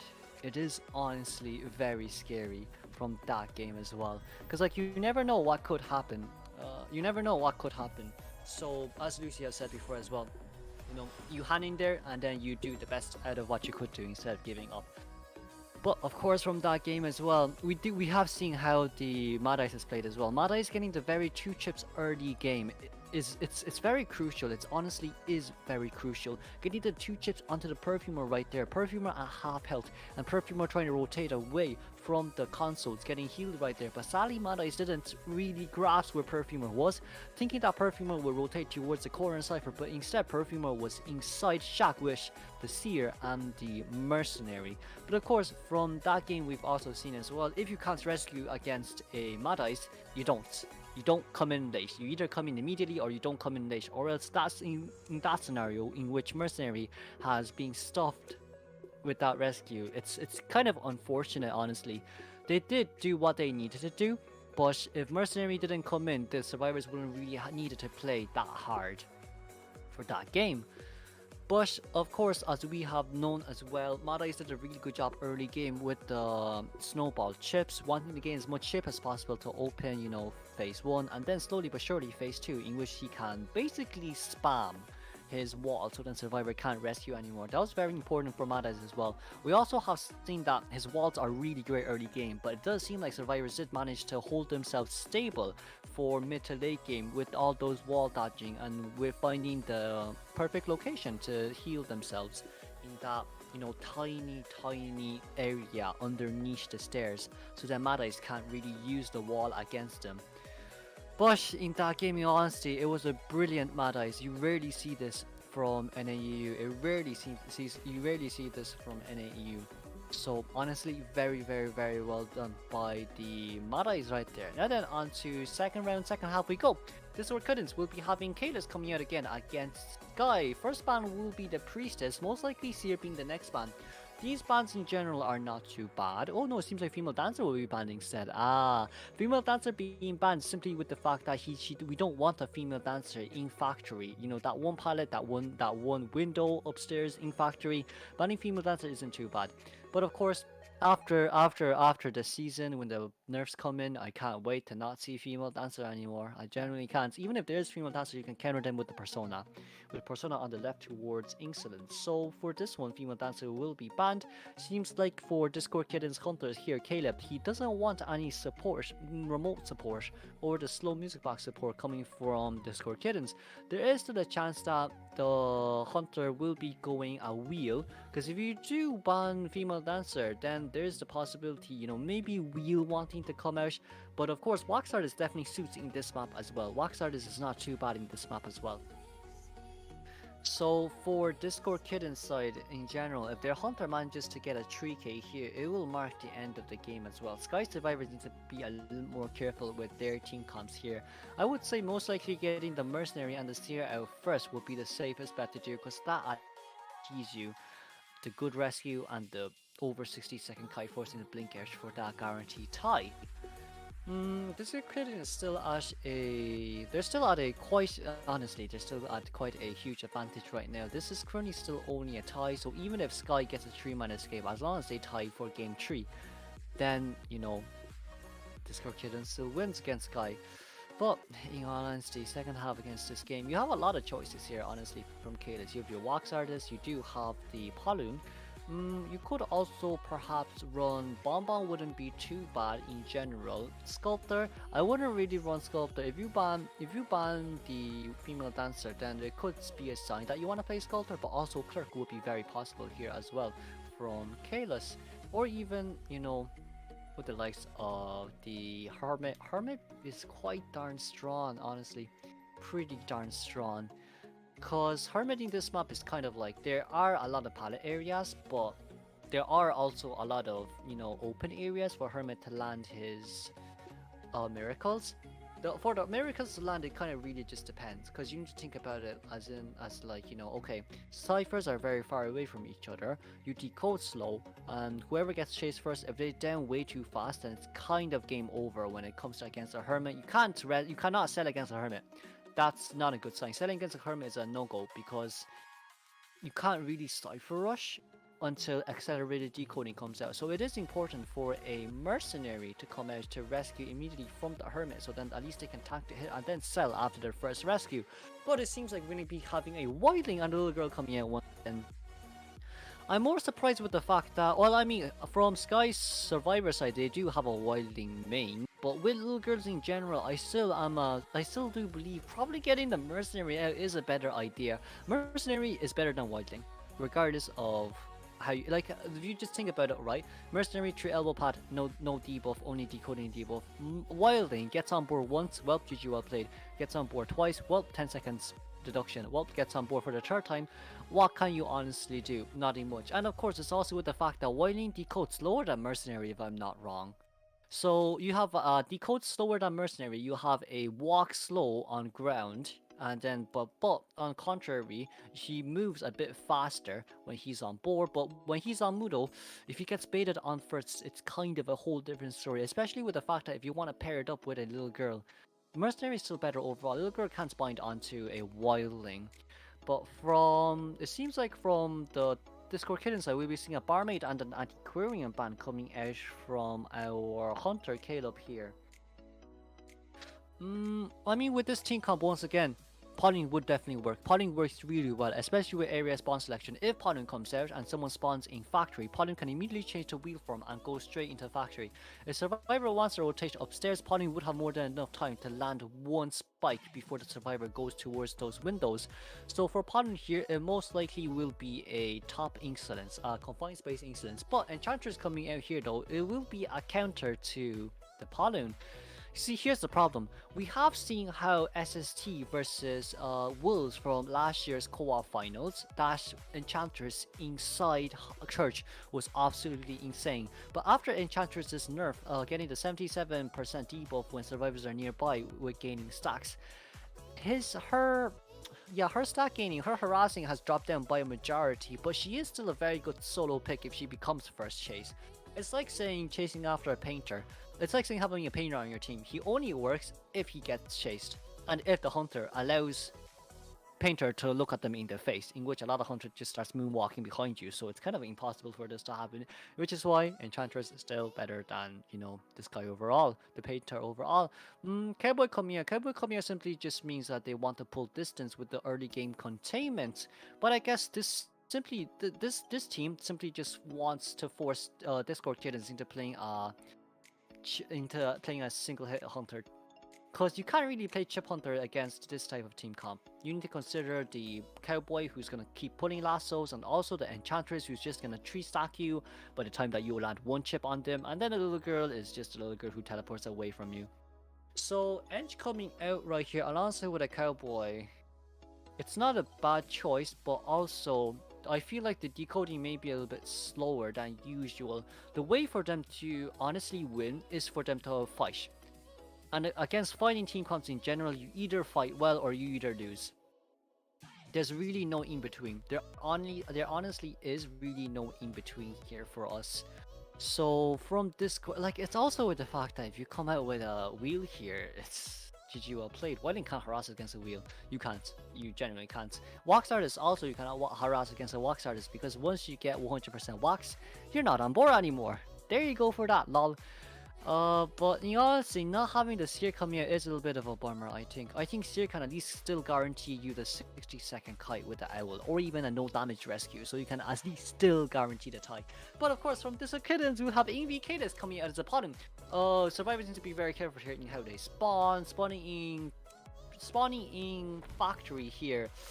It's gonna be a double-edged sword. It's really gonna be a double-edged sword, because from Alekasu, if you know from Wolves, he plays Pauline this map as well. And if you do spawning factory, you're gonna land one spike and immediate one hit, and change into wheel form again. You're basically extended spikes out. How are you gonna contain against this wheel? I wonder how. But with Enchantress out here, it really depends on if survivors can contain. If they come harass way too early on into the game, it's GG, well played, game over, bye bye. Good day for you all. Good day for you all. But for them to really utilize this team comp properly is for them to contain. And of course, we're going to be relying on the little girl a lot on that. Now then, for our survivors,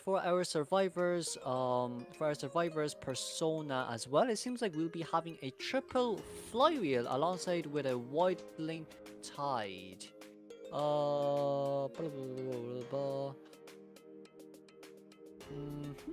It seems like we'll be having Romano here alongside with Caleb. Oh no, sorry, I'm looking at the wrong thing. My bad. Give me a second. Changing back towards the screen. Oh wait, never mind. We'll be having Romano 1-1 Luma, and we're just waiting for one more survivor to come out. Honestly, what can Wheel do? I think Giant Claw is necessary, and maybe Excitement if he wants to do so. But with this team coming general, if you manage to snap on towards Enchantress who has 2 spikes on her and immediately blink down, that also really would work really darn well. But for Cadus here, I think it depends on who spawns in factory. Spawning in factory here will matter the most. Because if it's a Wilding who spawns in factory and everyone else is near lawn pallets, then that makes it a whole different story. So it really depends on the spawn location here made by Sky. They cannot allow a little girl to spawn in factory. They only can allow Wilding to spawn in factory, or else it's gone. Or else it's, genuinely speaking, gone. You need everyone to be near walls, near windows, long ones preferably, of course, so then you can contain this spawning well. So yeah, honestly, yeah, let's hope for the best, then shall we?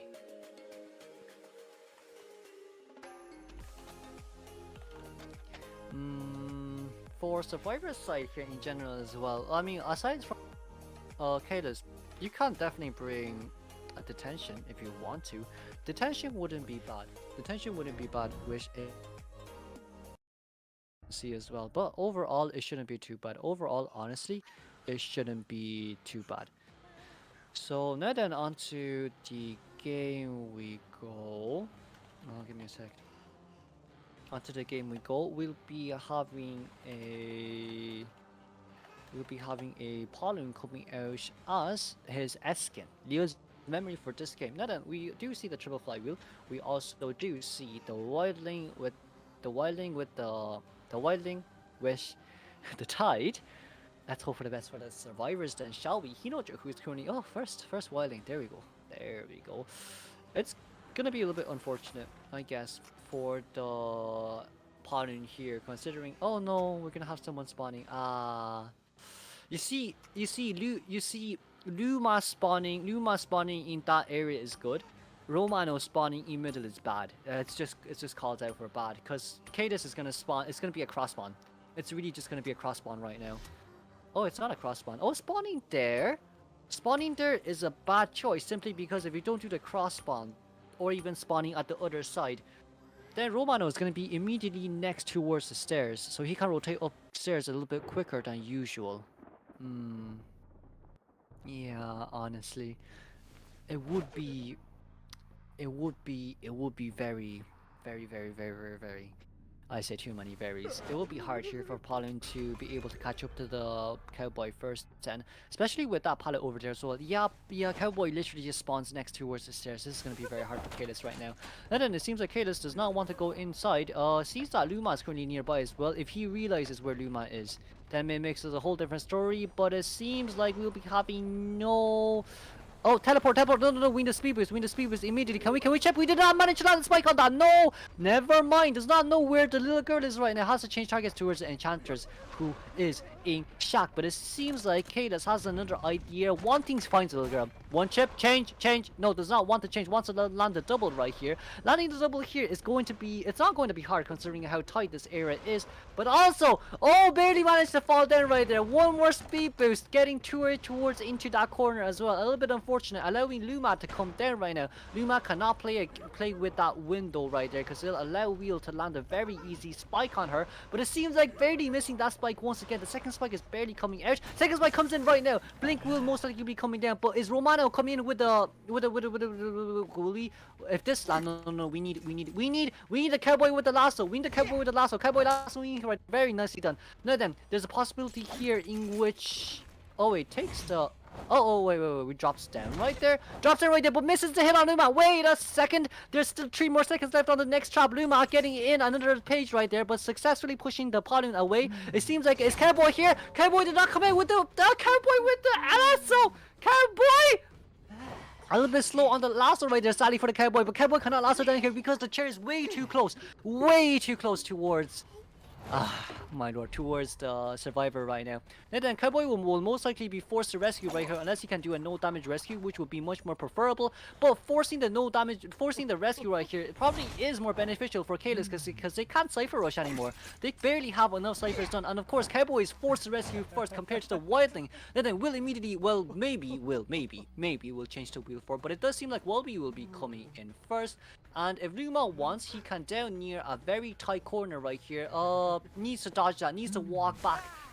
You can't walk in towards that page, Kalis, or else it's gonna hurt you more than anything else. And then getting 1 spike, getting 2 spike, 1 spike each. Now then, he knows Joe. The Wailing is now rendered useless. Wailing can just be an immediate slap down. But as you guys can see there, 2 spikes on the little girl. The little girl did want to bite on towards the Wailing Rider, but what happened? Wailing got on board. So what does that mean? Little girl was forced out of the bind right there. Oh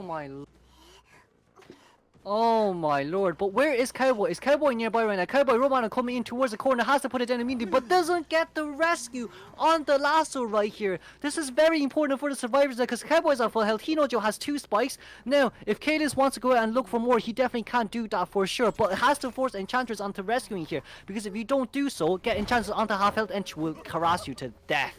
Now then, getting another rescue right here, which is very nicely done by the Enchantress, but Enchantress currently at half health as well, and of course this is a 2-story setting, so the page will be rendered useless here as well. Probably will be able to vault over that, considering the little girl literally vaults over every female survivor faster than every other female survivor. Did not get that trap sadly, but we'll be getting a normal hit down right here. Ench doesn't have stack, and also the Cowboy probably can just drop down and then drop the little girl here. Would be the safest bet to do. Yeah, very nicely done by Kalis. Picks it up immediately. This is what I mean. this fighting comp, you have to be very precise as what you do. Then Cowboy currently at 50% health right here, coming out immediately from Kalis. But of course, there is still a chance with the flywheel, and I think Kalis does realize this as well. Gets the second spike in immediately, has to bait out the flywheel right here. Oh, flywheel gets baited out immediately, but it seems like Cowboy decides to flex on us a little bit more right here. If he's able to rotate towards these pallets, it will be probably will be better, but it seems like he will not be able to do so. Now then, leaving with 2 ciphers remaining. Even if Boiling comes in here, it wouldn't be enough. It is enough. Never mind. Gets the hit over the pallet right there immediately. Very nicely done. Kalis has to switch in towards wheel form, or he can blink pick. But probably switching into wheel form is better for the breaking wheel right here. Now then, goes in here towards immediately, gets 1 spike, immediately changing towards human form right now. Second spike comes out immediately. Does not want to stop just yet because it's not within range. Probably just walk back here from Kalis' side would be better. But it seems like Kalis wants to force this Wilding to come down. Oh! Blinking down. Yeah, there we go. Very nicely done there. Cowboy will be forced to use the self-heal. So this simply just means that... Oh, this is going to be a slug game for endgame. Yeah, this is going to be a slug endgame. Very nicely done. It seems like we will be looking towards the Cowboy right now. Red Threads has been currently leaked towards the Hunter. That is 1, and that is an immediate 2, and that is an immediate snap down. We'll be going back to look for the Wilding. Cowboy can be slugged there, but it seems like Silas wants to chair the Cowboy instead. Oh, okay. It wouldn't be too bad. It wouldn't be too bad. But it seems like the Wilding has currently been forced to use up self-heal. Though... I mean, there's no need for a Polun to camp. Polun camping is very rare to see. Now then, forcing the Wilding on towards Boar. Wilding has more of an advantage here kiting a Polun who is on board compared to if he was not. Now then, getting the overextension right there with a speed boost, but sadly, could definitely force the Wilding off, but Wilding still has around 10 seconds left on board time.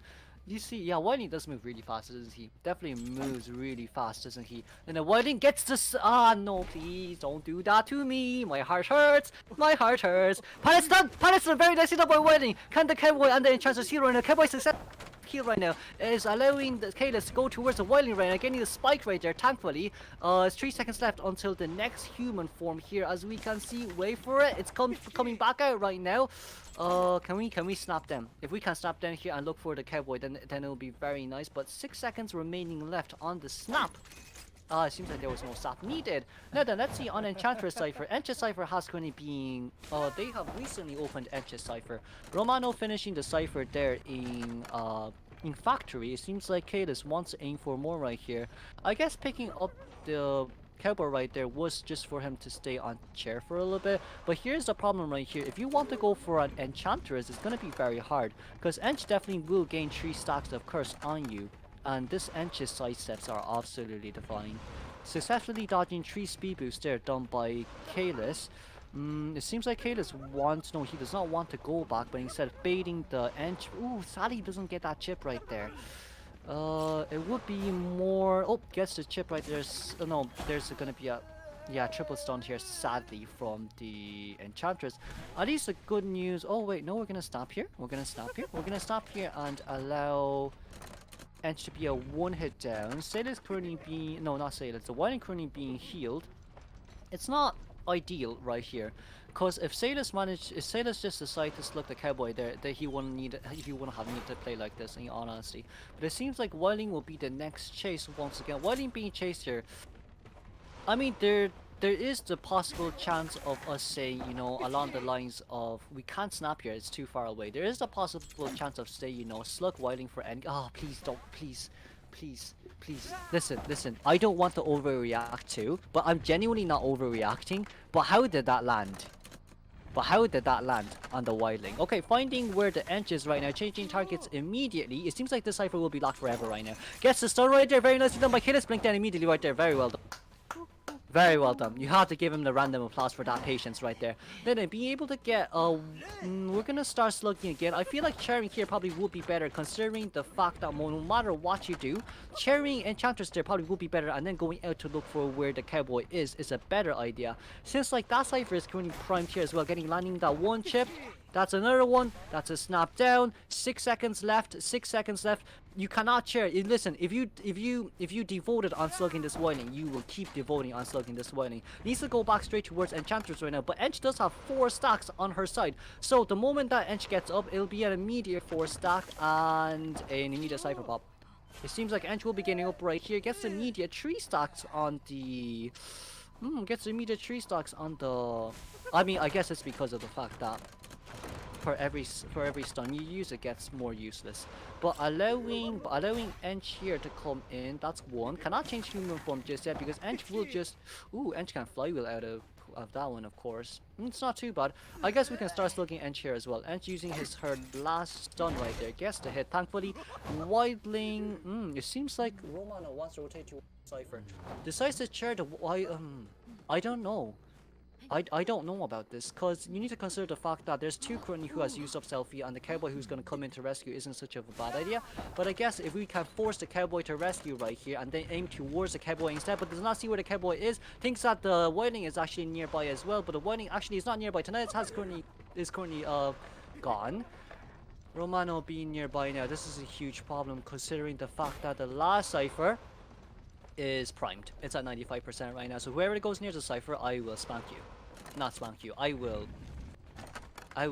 stab you with the spikes. Yeah, that's probably the best way to do it right now. But landing that one on Cowboy isn't too bad. But we need to look for Enchantress once again. Though we can see that where Ench is right now. Lands that spike successfully. Needs to change towards human form, but thinks that Cowboy is currently nearby as well. Changing towards human form right now. Gets the 1 stun. Doesn't really matter. Bye bye. Oh, we're not gonna snap down. Kalis, we're not gonna snap down. Bye bye, Enchantress. We're not. Okay, we're gonna snap down here. Cypher Machine is not primed, thankfully, for the Hunter side right now. Needs to put down. Needs to be very careful here. Oh, baits out the lasso right there. Cowboy only has 2 lassos remaining. There's good news and bad news. The good news is Cowboy will be hit right here, and then it'll most likely be a blink down for the Edge, right? And after, wait, actually no, that won't happen. It's because Edge has 3 stacks. Yep, this seems like a guaranteed tie right here for the Survivor side right now. Being able to play it like this isn't too bad after all. Now then changing in towards wheel form, I assume that Edge definitely does have flywheel ready here as well. But if we're gonna change targets here, we're gonna look for the Wildling immediately here, which isn't such a bad choice. Landing 1 spike on Wildling is more than enough, and immediately changing towards human form. Just so you need to get him off. You can definitely spike right there, Kalis. It was a bit late on the spike there, sadly. Can this be a 3-man elimination? I think it can. That does not land right there. Changing forms immediately right here. We do see that Ench has triple stun. Uses that to cancel it immediately. Needs to be... No. Needs to be in between. Needs to be in between the doors right now. Gets... you should have been in between the doors. I'm so sorry, but it should have been in between the doors. Needs to get hit on one of them. And successfully getting a tie right there from Kalis's Hunter. Oof, a little bit unfortunate, but let's move on to then, shall we? Chairing the Cowboy, and this will become, this will become a round 3 game. At least it's still an advantage on Discord Kitten's side, but as long as they can manage to get either a 1-man escape or a 3-man or a 1-man elimination, it doesn't matter. They have more of a advantage here. 5-point advantage is pretty darn high, isn't it? It is pretty darn high, isn't it? Sky right now needs more than just a draw. Sky needs 2 wins. Let's see, it's 7-5 right now. If Sky manages to get 6 points, 7 to, let's see, 7 to 2, 6 points is 8. No, it's not enough. They need at least a 4-man elimination or a 4-man escape from Sky for them to win. Sadly, it is the case right here. Well, it is what it is at the end of the day. We did see that both teams have done relatively well. As we can see on the scores right here, we can just ignore round 2. It's a tie. Round 1 is 2-7. If Sky gets a 3-man elimination and a 3-man escape, it's 6-2. So plus 6 on 2 is 8, plus 2 on 7 is 9. Discord Kitten will still win. So there is really a need there for a 4-man elimination from Sky's Survivor or Hunter. Or else we can't go towards overtime. No one can, or else it's either, no, there will be no overtime anyway. It will either be a win or a lose. It will be either a win or a lose for this one, sadly. But moving on towards round 3 we go. Hopefully we'll be seeing more. Well, I mean, Kalis is his wheel wasn't bad. It's just that it's just that I think it's more of the fact that changing targets on who you want to slug really hurted him the most right there. Because you did manage to get the Enchantress down, and then Enchantress was forced to use heal. So you might as well get the Ench down and then go out to look for the Wildling or the Cowboy. Just so with the fact that, you know, after you get Wildling down, Wildling can also be slugged, and it will be a huge slug nation right there for Kalis to get a 4-man elimination. It may be long, but at least you can guarantee your win right there. But sadly, it does not seem the case. It does not seem like it is the case for this one. We will, of course, be moving on immediately towards round 3 very soon. Getting a 4-man elimination, yes, it is honestly very stressful. But of course, from Discord Kitten's side here as well, it is very important for them to not think that they have a winning side right now. Because the moment that they think they're winning the game is the moment that the Hunter will capitalize all their mistakes and get a 4-man elimination. So from Discord Kitten's side here, one of them needs, no, from Sky Survivor's side right here, one of them needs to get a 4-man elimination or 4-man escape and then another tie. That's the only way for them to win against Discord Kittens. But here, I mean, until we're just waiting. We're honestly by this point just waiting for them to pick and choose right now. But overall, Sky. Now, I mean, at least Hunter still has a advantage now with the multi-bans. Hunter has more of an advantage now with the multi-bans. And of course, from Discord Kitten side, they do know that they are going to have to ban a Mad Eyes and a Hermit. Those two will be definitely the bans coming from Discord Kitten. A Mad Eyes and a Hermit. I mean, they could let the Mad Eyes out and try a redemption kite against the Mad Eyes considering how well they did early game, but they kind of just slowly went downhill with that rescue. But you know, you never know. You never know. Maybe they want to practice against the Mad Eyes again. But overall, Mad Eyes can just ban more survivors, so I don't think they will be risking it at all for this game, in all honesty. For Sky Survivor in general, and for their Hunter in general, we have to see what their third Hunter pick will be. Considering the fact that the Hermit has been banned, and now, of course, the Mad Eyes will be also banned as well. If Sky wants to aim for more here, they need to pick a map in which they've practiced the most. Or even just a ban a map, so then they can at least try not to allow Discord Titans to get their tie easily. Or else this will be very bad. This honestly will be very bad. Sky's goal right now is a 4-man elimination. A 4-man elimination. And at least a 3-man escape. No, sorry, I'm wrong. At least a 3-man, no, what am I doing? At least a 4-man elimination and a tie for extra rounds. But that's going to be very hard. That honestly is going to be very hard for this game.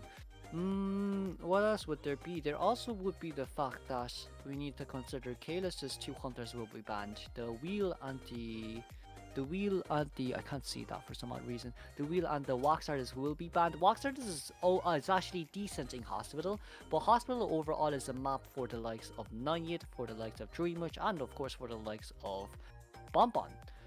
Seems like Sky's Survivor side is going to come out first. We'll be seeing a hospital coming in. Hospital has been adjusted quite a bit. Middle of hospital, like the hospital in general has been nerfed. It has been debuffed. But it is still a great kiting area for survivors to be in. From Sky's side, I think they're going to get a Mind's Eye out. Because Luma is first Mind's Eye for quite a while now. For a good few seasons now. Let's not lie to ourselves about that.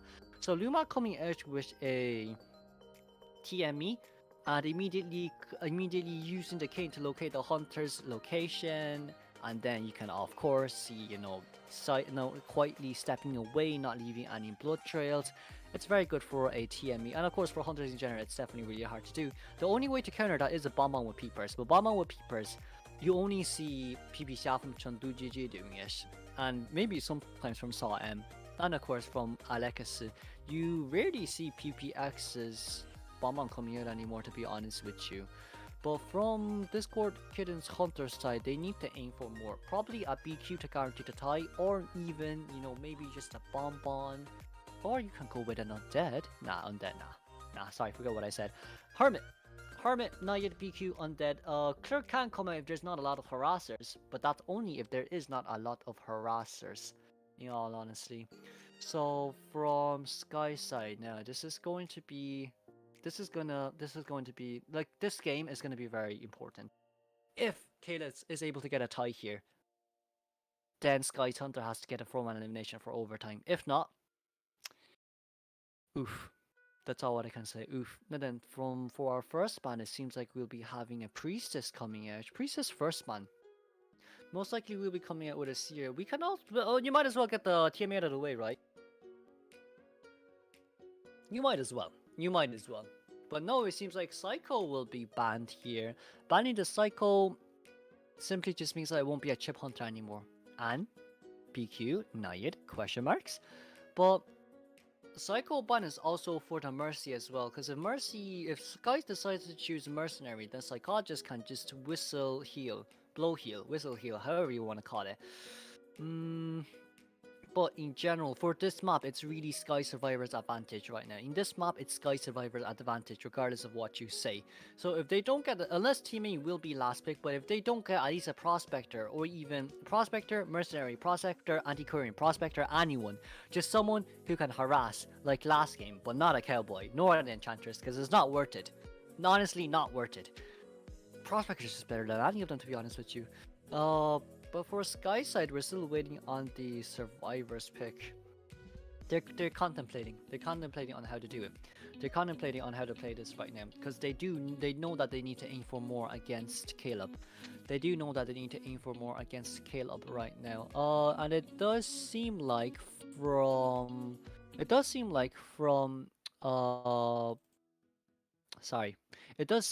Discord Citizen's side, Zomera will be subbing in for Caleb, so we'll have another Hunter out.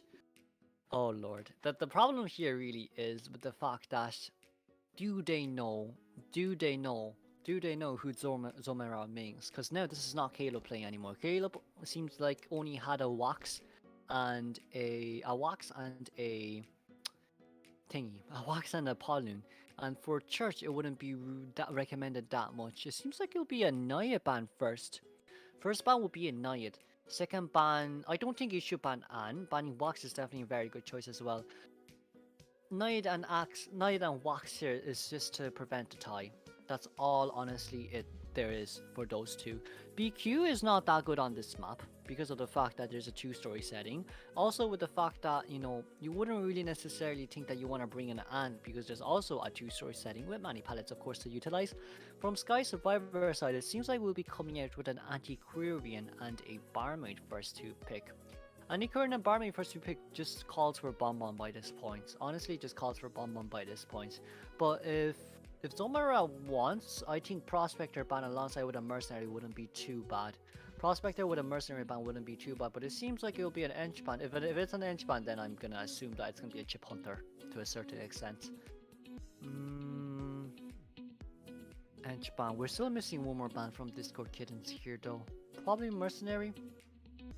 I mean, even if Mercenary is banned, there's a first officer, so I don't think Zomera wants to aim for that. He seems like he's allowing the Mercy to come out and banning the Patient right here.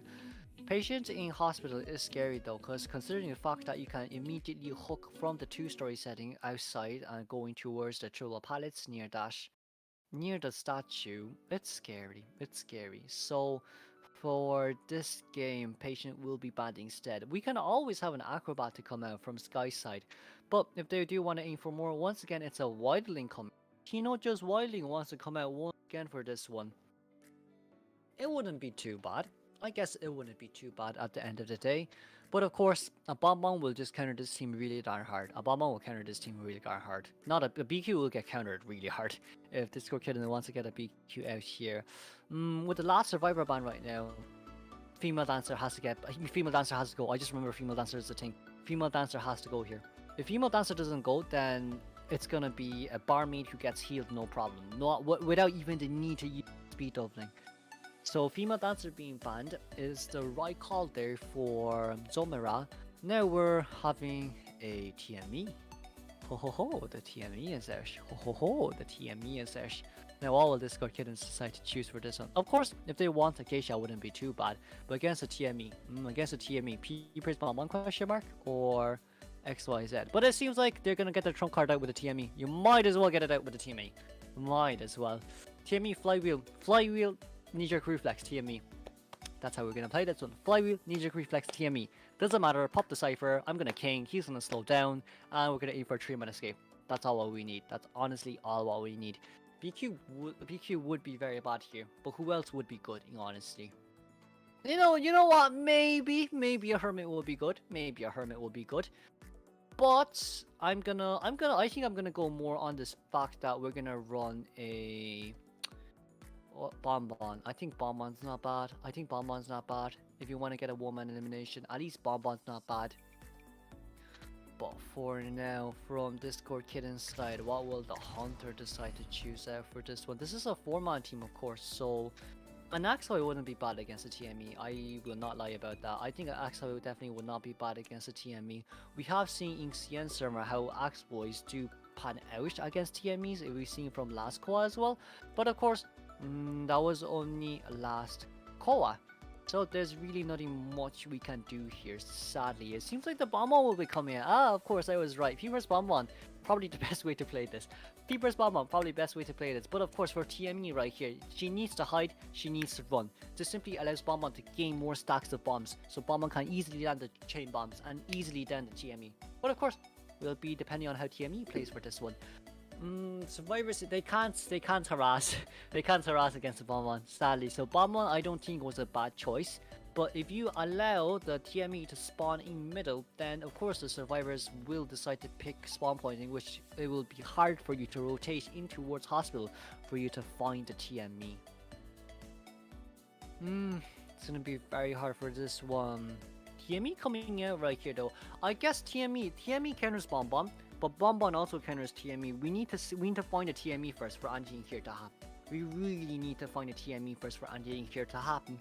But for their survivor side here, they need to aim for a 3-man escape. At least a 3-man escape. At least. That is the least you can do.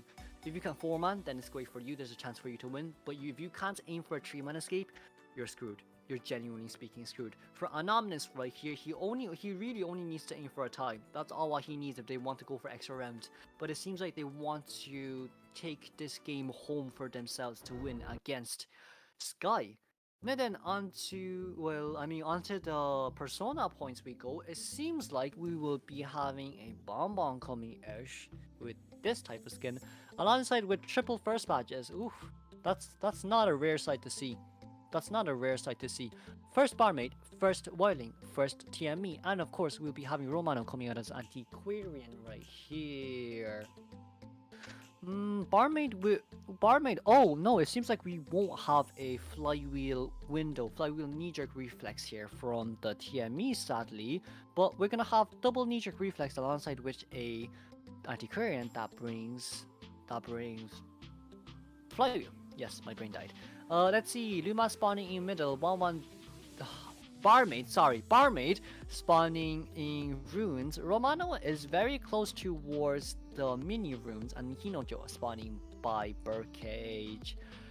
I guess for Anonymous right here, if he doesn't want to chase after Barmaid, then it's best to chase after the Antiquarian. Antiquarian's not a bad chase. Antiquarian's honestly not a bad chase. You can definitely forget about the whole TME, but you need to down someone fast enough. You need to consider that. You need to down someone fast enough. Then onto the game we go. Let's see how this is gonna go.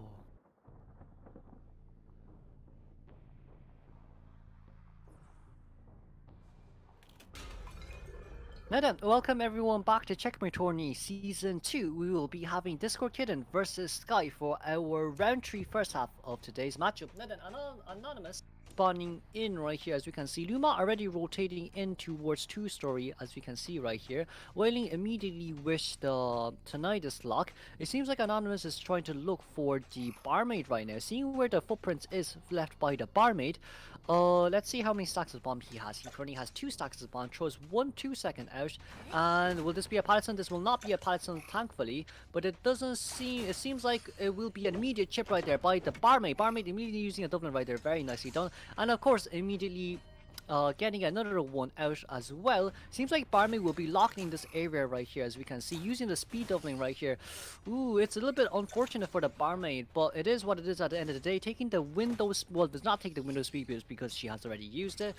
Bonbon's using his bombs a little bit too frisky, a little bit too hastily, because Bonbon needs more than one bomb to land the chain bombs. We can see that Barmaid has basically her doubling ready. That's a second here.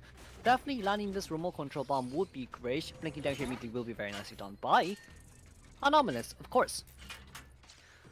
Now then, picking up the Barmaid, turning closely towards the statue right here. It seems like it has only been around 60 seconds into the game. We can see that Luma has already finished the Cypher in middle, as expected from a TME, of course. And then trying to go out to look for where Wilding is, but cannot really overextend here. If you overextend here, you're going to give a free damage rescue for the Wilding. Wilding is going to come in, thankfully, but this still seems like a tie game for the time being for the survivors right now. If Anonymous can get a, if Anonymous can get a double down here, it would help the survivors a lot. But it seems like they're going to allow Barmaid to be after half here, so I guess we're going to go for a tie right now. Anonymous not looking for the Wailing anymore, but the Wailing has been I guess he didn't expect the instant rescue after a half, but that is a chip, and this will be another chip. Immediately downing the Barmaid right there. Rotating towards Luma. Well. Max presence. Well. It's not insolence. It's not insolence. So basically, Bonbon landed one chip on the... Bonbon basically landed one chip on Barmaid. Barmaid healed, landed another chip, and then got a hit. And then there is basically your remote control bomb. But it seems like we'll be seeing Bluma going to be the next chase. Probably wants a Fortino on board once again. Just with the fact that, you know, can't go on board for a long time. Oh yeah, Anonymous is dual faction. He is. Bonbon, if I'm not wrong, there was a... Who did he make? I don't know, you know what, I don't know. This is mad, but he is definitely a dual faction right there. Rip the Barmaid, it seems like the anti-current would definitely be the best next chase right here. Considering the fact that there's no point in chasing after a Wildling who basically is the slowest decoder in the game. But right here, ooh, very successfully dodging the bombs right there, very nicely done by Romano, but simply seems like he will be taking the chips right here. Decides to Suino is a little... Oh wait, didn't get the hit right there, but decides not to push back the Bonbon. Bonbon can just remote control bomb and take this anti-courier home. Take me home. There goes anti-courier right now. Okay, they are missing one last cipher. And it is the cipher near Birdcage right now. The cipher is near Birdcage right now. The last cipher is currently near Birdcage right now, in which where Anonymous has chaired Romano. Wailing coming in for the rescue is caught. We're skating on thin ice. We're really skating on thin ice. We really are skating on thin ice. Seems like we'll be getting the first hit right here. Hino Joe needs to be a little bit careful here as well, as we can see. That is one chip. That is another chip. Okay, gets the spike down, but this simply allows Alumnus to chair towards the Prime Cipher once again. Even closer towards the Prime Cipher, let's say.